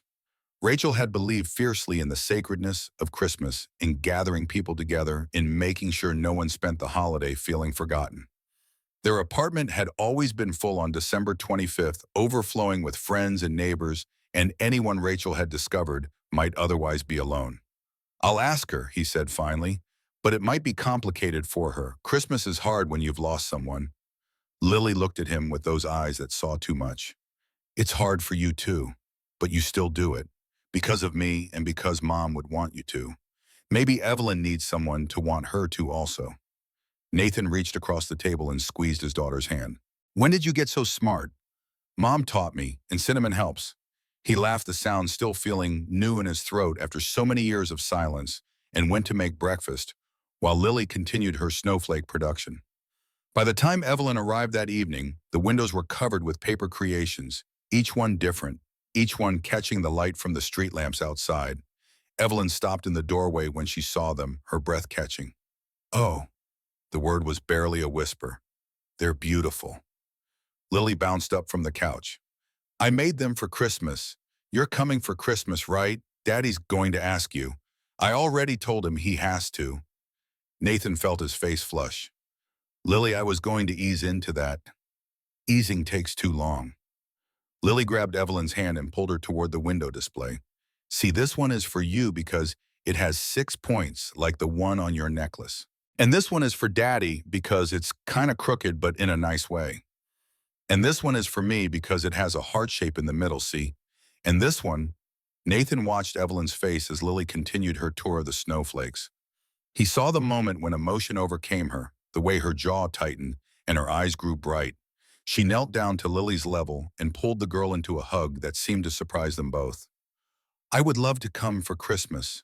Evelyn's voice was thick. "I can't think of anywhere I'd rather be." Lily hugged her back fiercely. "Good, because I already made you a present, and it would be weird if you weren't here to open it." The evening settled into its usual pattern. Dinner homework helped the comfortable domesticity that had grown between them like something organic and unplanned. But Nathan noticed that Evelyn was quieter than usual, her smiles not quite reaching her eyes, her attention drifting to places he couldn't follow. After Lily was in bed, they sat together on the couch, the apartment dark except for the string of Christmas lights that Lily had insisted on hanging the previous weekend. Evelyn was holding her wine glass but not drinking, her thumb tracing patterns on the stem. "What's wrong?" Nathan asked. She didn't answer immediately, and when she did, her voice was careful. "Derek cornered me at work today." Nathan felt something cold settle in his stomach. He'd thought about Derek Morrison occasionally over the past 2 weeks, usually when Evelyn mentioned work, but he'd assumed the man had faded into the background, just another unpleasant colleague to be managed. What did he want? The same thing he always wants. Me. Evelyn took a sip of wine.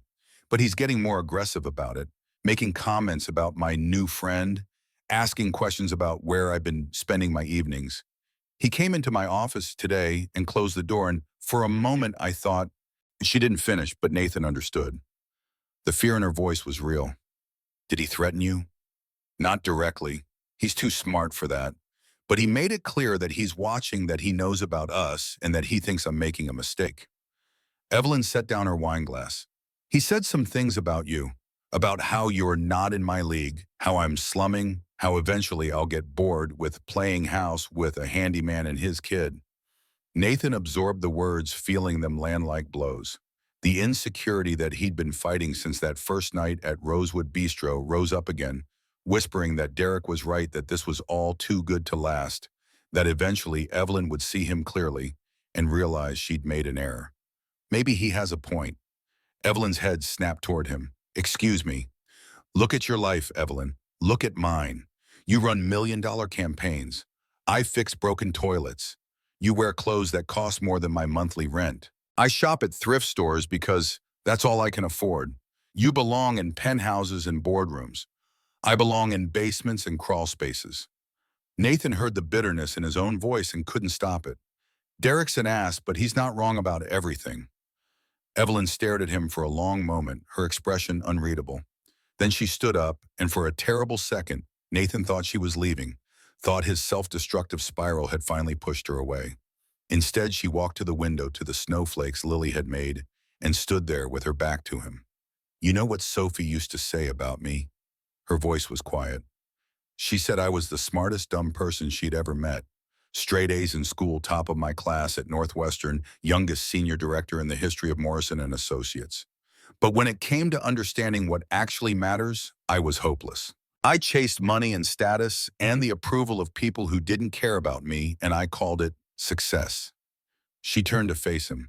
Sophie was a broke art history student with no career prospects and a maxed out credit card, and she was happier than I've ever been. Because she knew something I didn't. She knew that the value of a life isn't measured in salary or job title or the labels in your clothes. Nathan opened his mouth to respond, but Evelyn wasn't finished. I have spent 3 years in the world Derek Morrison thinks I belong in. Penthouses and boardrooms and charity galas where everyone smiles and nobody means it. I have dated men with perfect resumes and impressive portfolios and absolutely nothing behind their eyes. And every single night I've gone home to an empty apartment and wondered what the point of any of it was. She walked back to the couch, sat down beside him, took his hands in hers. Then I met you. You with your worn-out jacket and your calloused hands and your daughter who sees angels in snowflakes.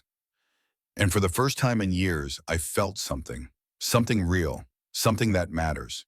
If that makes me stupid, if it means I'm slumming, then fine. I'd rather be stupid and happy than smart and empty.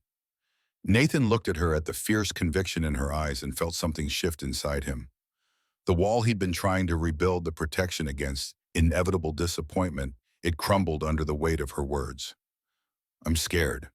The admission came out rough. I'm scared that I'll let myself believe in this, and then something will happen, and I'll lose you the way I lost Rachel. I'm scared that Derek's right, and I'm not good enough for you. I'm scared that Lily's getting attached, and if this falls apart, it won't just break me, it'll break her too. Evelyn squeezed his hands. I'm scared too. Every day I wake up and there's a voice in my head saying this can't last, saying I don't deserve to be happy, saying you'll eventually see through me and realize I'm just as broken as everyone else. But here's the thing about being scared. She leaned closer. You can be scared and still choose to try. You can expect the worst and still hope for the best. That's what courage is. Not the absence of fear, but the decision to move forward anyway. Lily said something similar about her mom. Then maybe we should listen to her. She seems to know more than either of us. Nathan laughed, and this time the sound held no bitterness.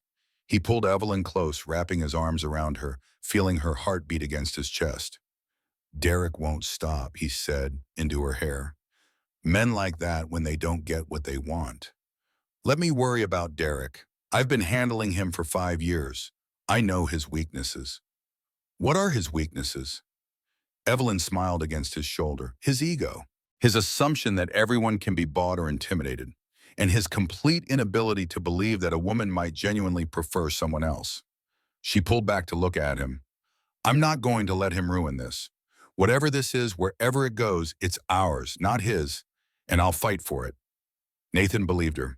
In that moment, with the Christmas lights casting soft colors across her face and Lily's paper snowflakes dancing in the window he chose to believe. But Derek Morrison was not a man who accepted defeat gracefully. 3 days before Christmas, Evelyn left work late, tired from a long meeting about a campaign that wouldn't launch until February, but somehow required urgent attention in the middle of the holiday season. The parking garage was nearly empty, her footsteps echoing off the concrete walls as she walked toward her car. She was almost there when Derek stepped out from between two SUVs. Working late, Evelyn. That's dedication. Her heart jumped, but she kept her voice even. Derek, I didn't see you at the meeting. I was there in the back, watching. He moved closer, his expensive shoes silent on the concrete. I'm always watching, you know. It's how I've built my career, seeing things other people miss, understanding situations before anyone else does. Evelyn reached her car, put her hand on the door handle.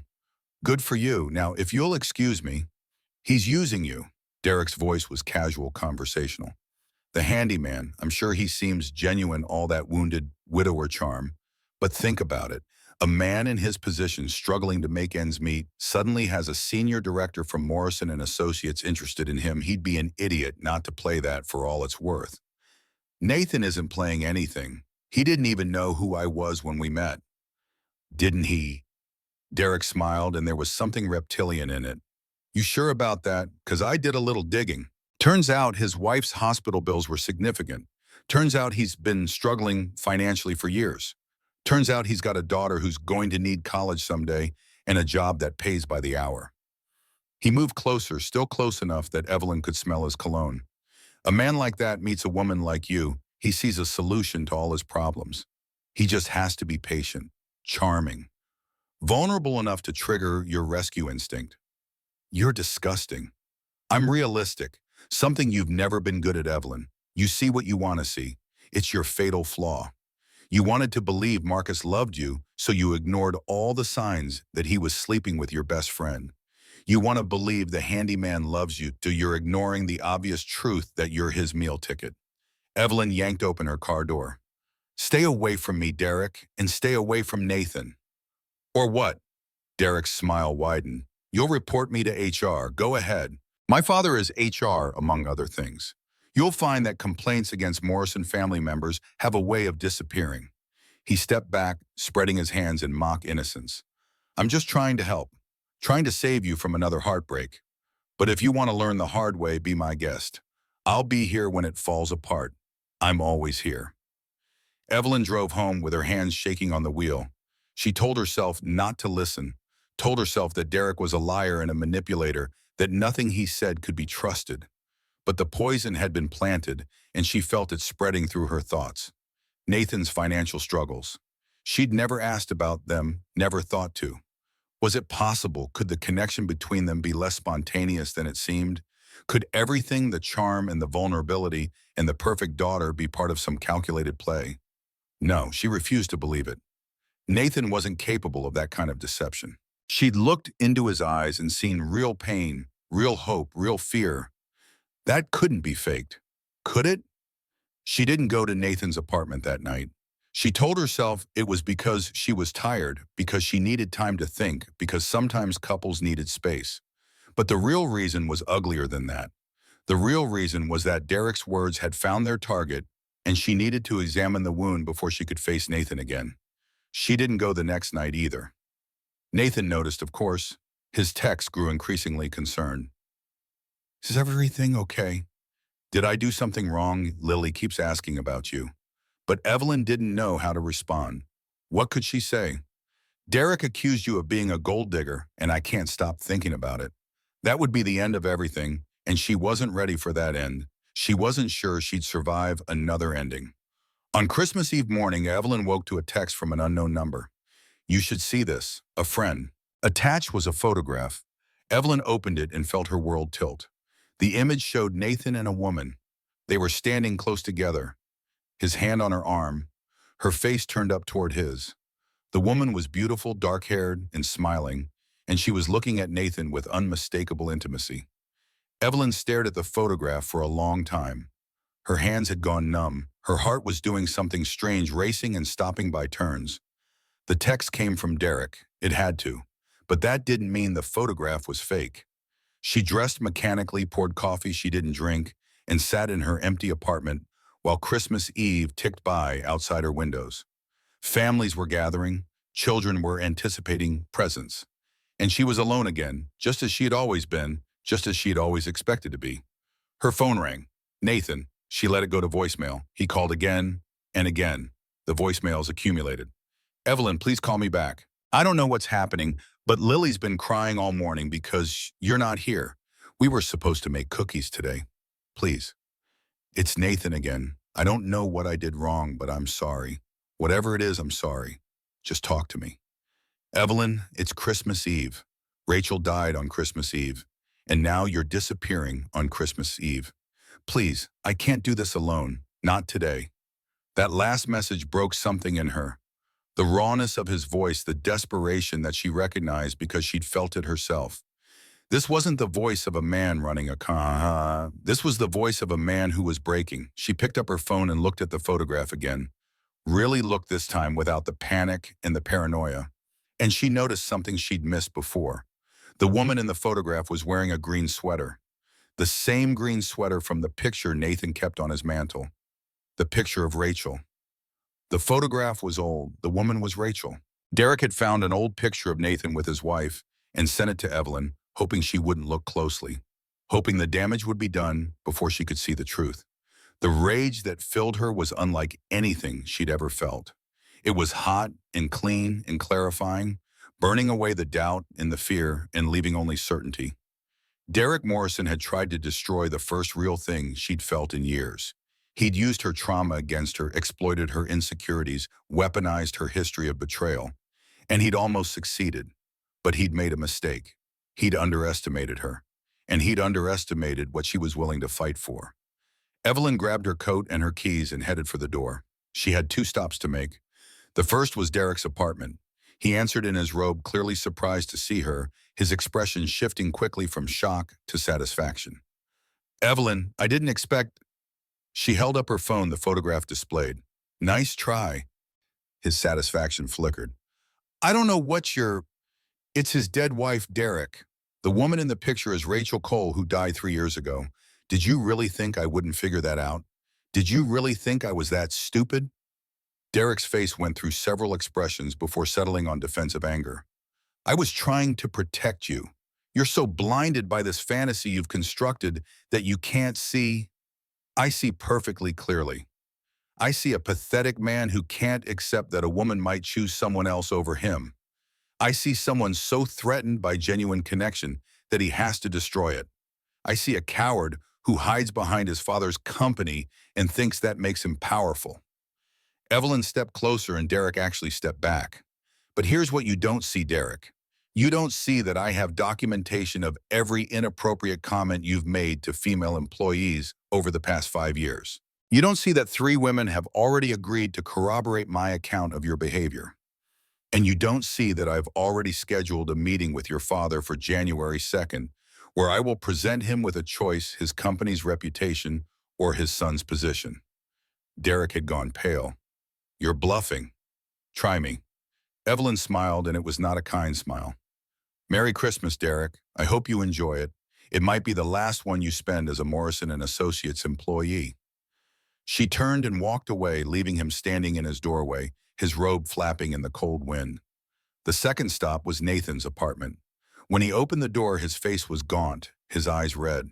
Behind him, she could see Lily sitting on the couch clutching cinnamon, her expression a mirror of her father's devastation. Evelyn, her name came out like a prayer. I thought you... I know. She stepped inside, closed the door behind her. I know what you thought, and I'm sorry. I'm so sorry. Derek sent me something, and I believed it for a moment, and that moment almost cost me everything. Nathan's face cycled through confusion, understanding, and finally anger. Derek did this? He sent me an old photo of you and Rachel, made it look like you were with another woman. Evelyn crossed to him, took his hands. I should have known immediately. I should have trusted you. Instead, I let my fear take over, and I disappeared, and it's Christmas Eve, and Rachel died on Christmas Eve, and I left you alone with all of that. Nathan pulled her into an embrace so tight it almost hurt. She felt him shaking, felt the tears on her neck, and held on. I thought I'd lost you. His voice was muffled against her shoulder. I thought you'd realized you didn't want this after all. I thought, you haven't lost me. You won't lose me. I'm here and I'm staying, and Derek Morrison can go to hell. From the couch, a small voice piped up. You said a bad word.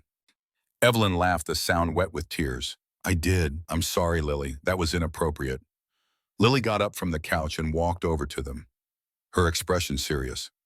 It's okay. Daddy says worse words when he stubs his toe. She looked up at Evelyn. You came back. I came back. I knew you would. Lily wrapped her arms around both of them, her small body completing the circle. I told Daddy you would, but he was too sad to believe me. I said Mom would make sure you came back because Mom knows we need you. Evelyn knelt down, bringing herself to Lily's level. Your mom didn't have to make me come back. I came back because I wanted to, because I love being here with you and your dad, because this is where I belong. Lily studied her for a moment with those ancient eyes. Then she nodded, satisfied. Good, because the cookies aren't going to make themselves, and Daddy always burns them. Nathan laughed, the sound rough but real. I do not always burn them. Last year you set off the smoke detector 3 times. That was a faulty detector. Evelyn stood, keeping one hand on Lily's shoulder and reaching for Nathan's hand with the other. How about this year I help? I'm not a great baker, but I'm good at following instructions. That's more than Daddy can say. Nathan rolled his eyes. I'm being ganged up on in my own home. Yes, Evelyn squeezed his hand. Get used to it. They made cookies. They burned a few anyway because Nathan insisted on checking them too often and letting the heat escape. They made hot chocolate with too many marshmallows. They hung more paper snowflakes in the windows until every pane of glass was covered with white paper wishes. And when the clock struck midnight, marking the transition from Christmas Eve to Christmas Day, marking also the 3rd anniversary of Rachel's death, Nathan stood by the window with Evelyn beside him and his daughter asleep on the couch behind them, and he spoke to his wife for the first time in months. I miss you. I'll always miss you. But I think I'm going to be okay now. Evelyn pretended not to hear, giving him the privacy of the moment. But she squeezed his hand tighter, and he squeezed back, and outside the snow began to fall soft and gentle, like a blessing. Like 1,000 angel wishes drifting down from heaven. Christmas morning arrived with the kind of stillness that only comes after snow. The city lay quiet beneath its white blanket streets. Empty sounds muffled the whole world, holding its breath in that sacred pause between night and day. Nathan woke on the couch with Evelyn's head on his shoulder, and Lily sprawled across both their laps, a tangle of limbs and warmth that felt like the answer to a question he hadn't known he was asking. He didn't move, didn't want to break the spell. Instead, he lay there watching the gray light strengthen through the snowflake-covered windows, feeling the steady rhythm of 2 heartbeats against his own, and allowed himself to believe that this might actually be his life now. Not a dream, not a temporary reprieve from loneliness, but something real and lasting, and his. Lily stirred, first her eyes fluttering open with the instant alertness of children on Christmas morning. She looked up at her father, then at Evelyn, and a smile spread across her face that could have lit the entire apartment. She stayed. The words were whispered, reverent. She stayed. Can we open presents now? Nathan laughed softly. Let Evelyn wake up first. But Evelyn was already stirring, drawn from sleep by their voices. She blinked in the morning light, momentarily confused, then relaxed as memory returned. Her hand found Nathan's and squeezed. Merry Christmas. Merry Christmas.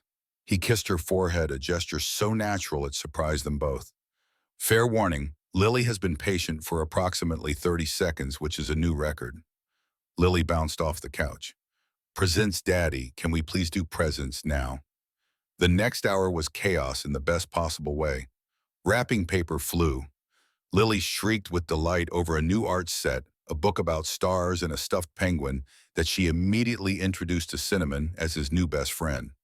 Nathan opened the sweater Evelyn had bought him, soft gray wool that was nicer than anything he had owned in years, and pretended not to notice when she wiped her eyes at his genuine surprise. And then Lily presented Evelyn with a small box wrapped in paper she'd decorated herself, covered in hand-drawn snowflakes and hearts. I made this for you. Daddy helped a little, but mostly I did it myself. Evelyn opened the box carefully, treating the child's wrapping like precious artwork. Inside, nestled in tissue paper, was a bracelet made of beads.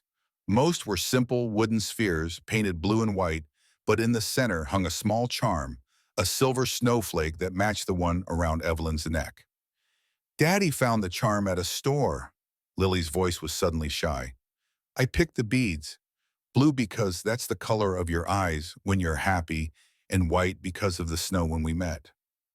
Evelyn couldn't speak. She sat there holding the bracelet, tears streaming down her face, completely undone by a 7-year-old's gift. "Do you not like it?" Lily's voice wobbled with sudden worry. "I love it." Evelyn pulled the girl into a fierce hug. "I love it more than anything anyone has ever given me.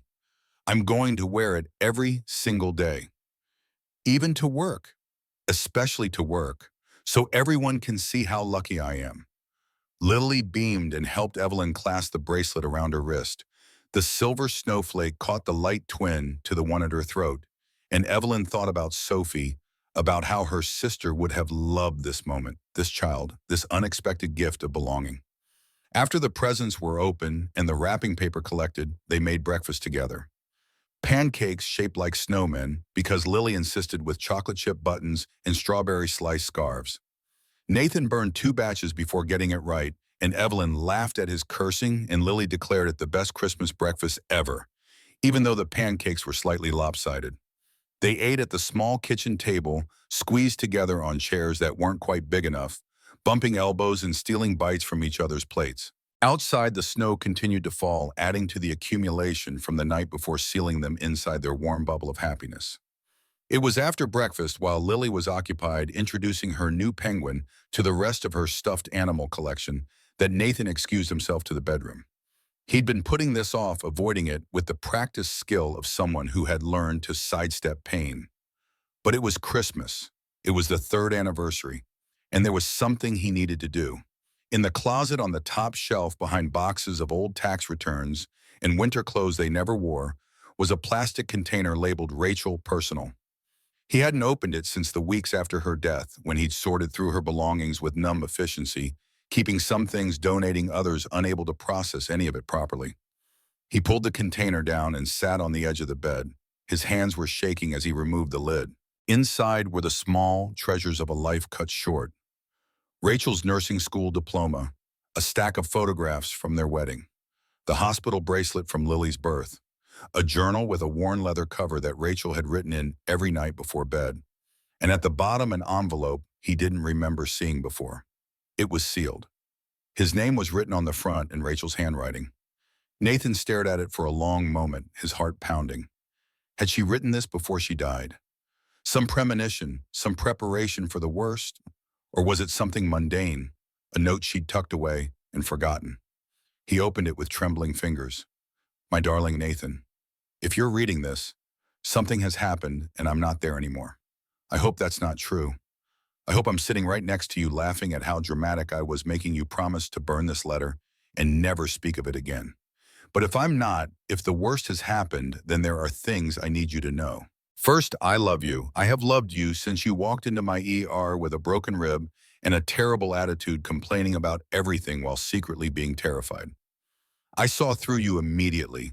I saw the good man hiding behind the grumpiness, and I decided right then that I was going to marry you. You never stood a chance. Second, Lily is the best thing we ever did. She's magic, Nathan. She sees the world the way I always wished I could, full of wonder and possibility and invisible connections. Take care of her, but also let her take care of you. She's stronger than she looks. She gets that from her mother. Third, and this is the hard one, don't close yourself off. I know you. I know that if I'm gone, your first instinct will be to build walls and hide behind them. You'll tell yourself that loving once was enough, that you can't risk that kind of pain again, that Lily is all you need. And maybe that will be true for a while. Maybe you'll need time to grieve, time to heal, time to remember how to breathe without me. But Nathan, my love, you have so much left to give. Your heart is too big to stay locked away forever. And Lily needs to see you happy. She needs to learn that love is worth the risk, that opening yourself up is braver than staying safe, that life is meant to be lived fully even when it hurts. So here's what I'm asking, and I know it's a lot, and I know it might take years before you're ready to hear it. When someone comes along who makes you feel alive again, let her in. Don't compare her to me. Don't hold her to impossible standards. Don't push her away because you're afraid. Just let her in and let her love you and let yourself love her back. She won't be me. She shouldn't be me. She'll be her own person with her own gifts. And if Lily loves her, that's how you'll know she's right. Because our daughter sees things. She always has. Trust her. I'm not asking you to forget me. I'm asking you to honor me by living. Really living. The kind of living that involves risk and vulnerability and the possibility of being hurt. Because that's what I would want for you. That's what I've always wanted. I love you forever, Nathan Cole. In this life and whatever comes after. Take care of our girl and take care of yourself. All my love across all the distances. Rachel. Nathan sat on the bed with the letter in his hands and wept. He wept for Rachel, for the future they'd lost, for all the years she would miss. He wept for himself, for the guilt he'd carried about wanting to move on, for the fear that had almost cost him Evelyn. And he wept with relief, with gratitude, with the overwhelming sense that Rachel was still there somehow, still looking out for him, still giving him permission to be happy. He didn't know how long he sat there, long enough for the tears to slow, long enough to read the letter twice more, long enough for a soft knock to sound at the bedroom door. Nathan, Evelyn's voice was concerned. Is everything okay? He wiped his face and stood crossing to open the door. Evelyn took one look at him and her expression shifted from concern to alarm. What happened? What's wrong? Nathan handed her the letter. She read it standing in the doorway, her face moving through a dozen emotions as she absorbed Rachel's words. When she finished, she looked up at him with tears of her own. She knew. Evelyn's voice was barely a whisper. She knew you'd need permission. She knew everything. Nathan pulled her into his arms. She always knew everything. They stood there for a long moment, holding each other, the letter pressed between them like a bridge across time. Nathan thought about all the ways he'd tried to protect himself, all the walls he'd built, all the times he'd almost turned away from the possibility of happiness. And he thought about Rachel, who had seen all of that coming, who had written a letter just in case, who had loved him enough to set him free. I want you to meet her. The words came out before he'd fully formed the thought. I want to take you to her grave. I want to introduce you properly. Evelyn pulled back to look at him. Are you sure? Rachel asked me to find someone, to let someone in. I think she'd want to know that I finally listened. They bundled up and drove to the cemetery, Nathan and Evelyn in the front seats, Lily in the back with Cinnamon and her new penguin. The roads were mostly clear, plowed overnight by crews working through the holiday, and the snow lay thick and white over the headstones, turning the graveyard into something almost beautiful. Rachel's grave was in a corner near a stand of bare maple trees. Nathan had chosen the spot because Rachel had loved trees, loved the way they changed with the seasons, loved watching the leaves turn every autumn. In spring, the maples would bloom with red flowers, and in summer they would provide shade, and in fall they would put on a show of color that Rachel would have photographed obsessively. They approached through ankle-deep snow, Lily leading the way with the certainty of a child who had made this pilgrimage many times before. Hi, Mommy. Lily's voice was conversational, unself-conscious. Merry Christmas. I brought Evelyn to meet you. She's Daddy's special friend. I told you about her to remember when I came with Daddy last month. Nathan hung back, watching his daughter talk to the headstone as if Rachel might answer. Evelyn stood beside him, her hand in his, her breath forming clouds in the cold air. Evelyn's really nice, Mommy. She's not as good at making pancakes as you were, but she's learning. And she helped me make paper snowflakes, and she found me when I got lost in the storm, and she makes Daddy smile. You said you wanted Daddy to smile again, so I think you'd like her. Lily turned and gestured for Evelyn to come closer. Evelyn looked at Nathan uncertain, and he nodded. She stepped forward, stopping beside Lily, looking down at the headstone with its simple inscription, Rachel Marie Cole, beloved wife and mother, her light lives on. Hello, Rachel. Evelyn's voice was soft but steady. I wish I could have known you. Everyone speaks about you with such love. Your husband, your daughter, everyone who remembers you. She paused, gathering her thoughts. I want you to know that I'm not trying to replace you. No one could, but I promise that I'll take care of them. Nathan and Lily, I'll do my best to make them happy. And I'll make sure Lily knows about you, knows your stories, knows how much you loved her. She's an incredible child. You must be so proud." She fell silent, and the three of them stood there in the snow, united by love for a woman who was gone, but somehow still present. It was Lily who broke the moment, tugging at Evelyn's sleeve. "I have to tell you something. A secret." Evelyn knelt down to Lily's level. "What kind of secret?" Lily glanced at her father, then back at Evelyn. "When I was lost in the storm the night we met, I heard Mommy's voice." Nathan felt something cold run down his spine. He'd known this, of course. Lily had mentioned it that night, but hearing her repeat it here at Rachel's grave gave it a new weight. "I was really scared," Lily continued. "The snow was so cold and I couldn't see anything, and I thought I was going to be lost forever. And then I heard Mommy. She said, 'Don't be scared, baby. Someone's coming to find you. Just stay where you are.' And then a little while later you came." Evelyn's face had gone pale. "You heard your mother's voice. Clear as anything, like she was standing right next to me."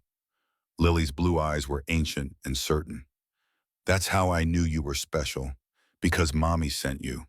She sent you to find me in the storm, and she sent you to find us after, to find all of us."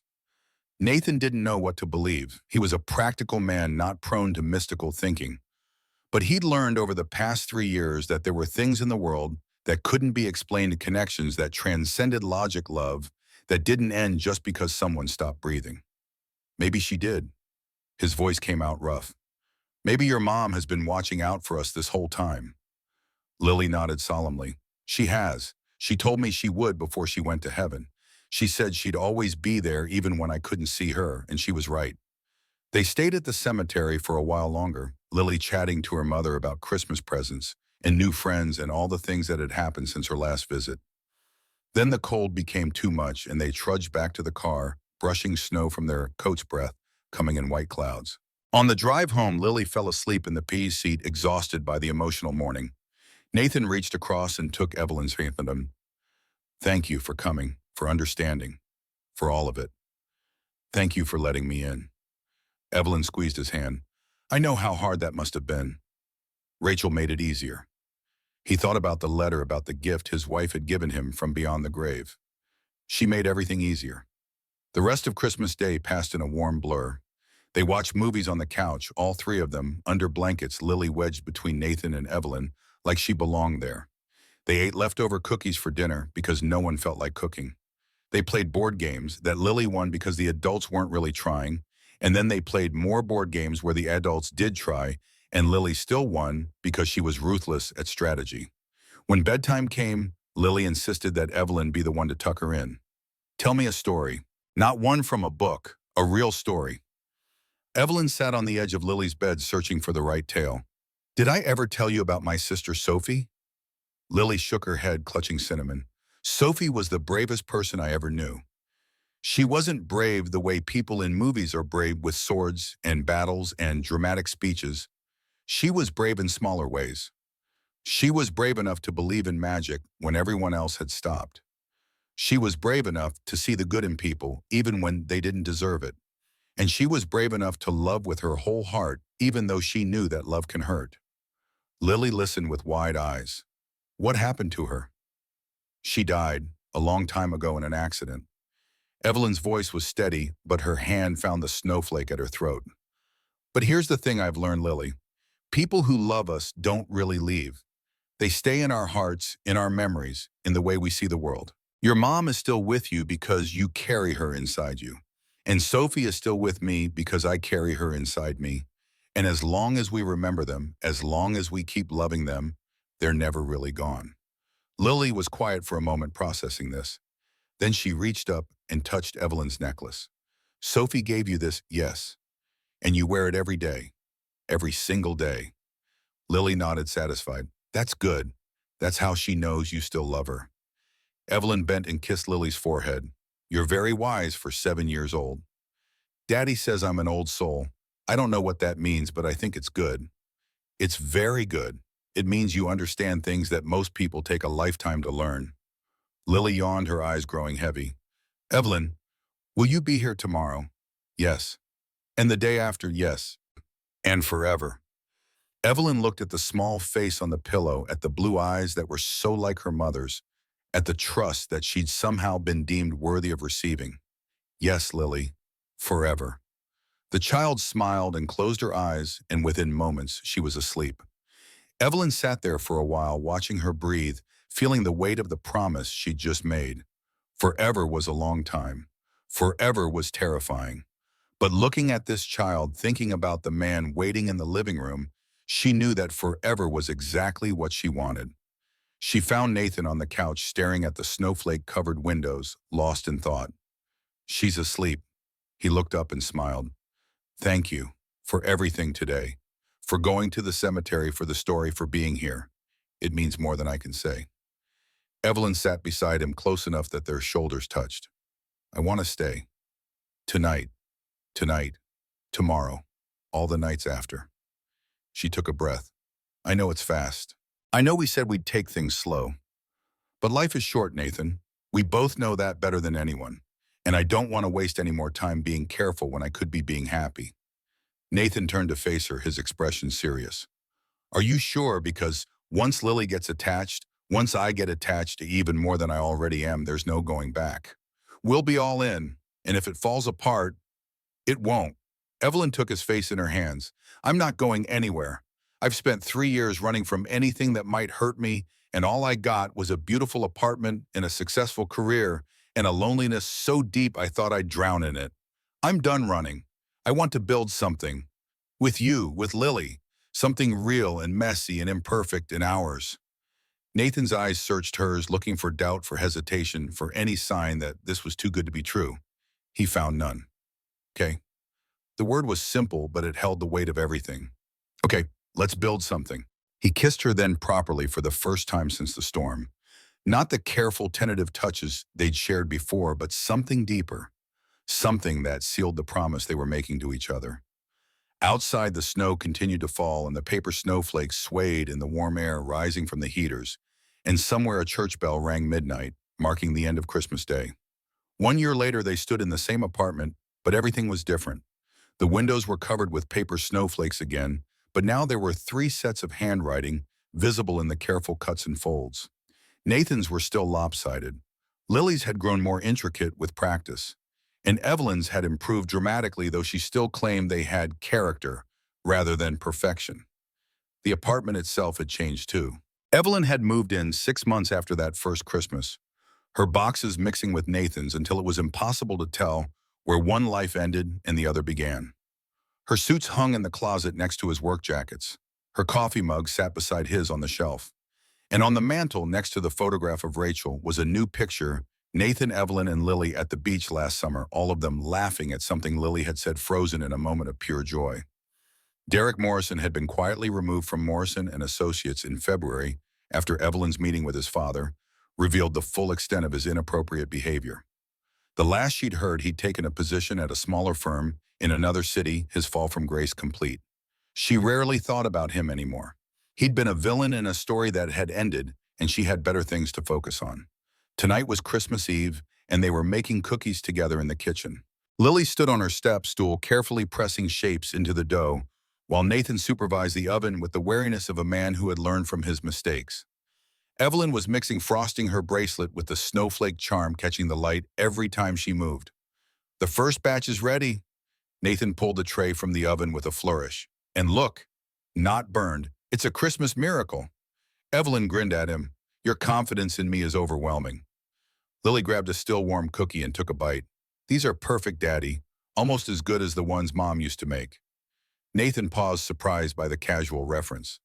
Lily had grown easier talking about Rachel over the past year, integrating her mother's memory into their daily life, rather than treating it as something sacred and separate. It was healthy, the therapist had said. It was exactly what Rachel would have wanted. Almost, Nathan pretended to be offended. I'll have you know I've been practicing. Practice is good, Lily nodded sagely. That's what Mom always said. That's how you get better at things. The evening continued, full of sugar and laughter and the comfortable chaos of family life. They decorated the tree, arguing over the placement of ornaments. They watched the same Christmas movie they had watched last year and would probably watch every year from now on. They made hot chocolate with too many marshmallows. And at midnight, when Christmas Day officially arrived, They gathered by the window to look at the snow falling over Chicago. Make a wish. Lily had her face pressed against the glass.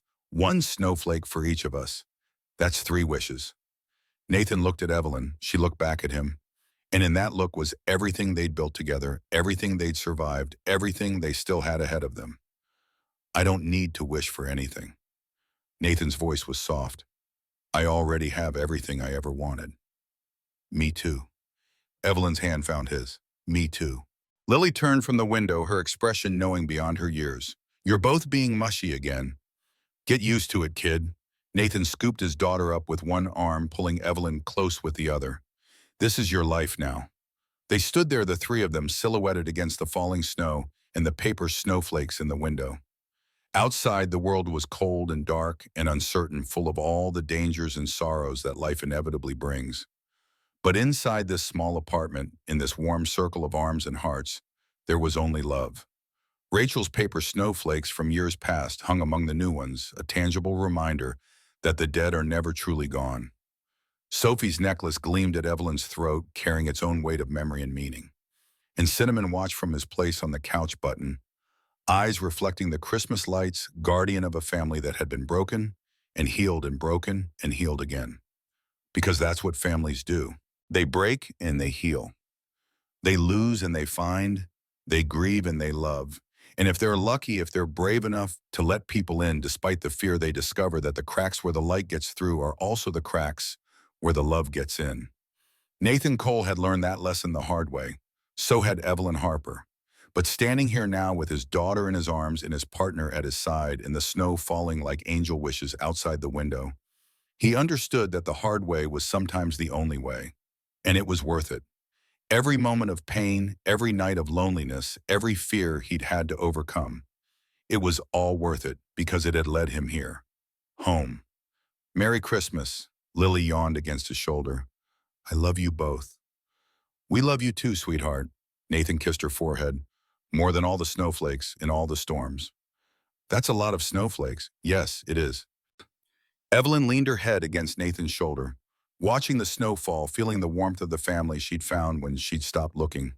She thought about Sophie, about Rachel, about all the people they'd lost and all the people they'd become. The 2 broken pieces had become one whole thing, just as Lily had predicted. Not perfect, not without cracks, but whole nonetheless. And in the end, that was the only miracle that mattered.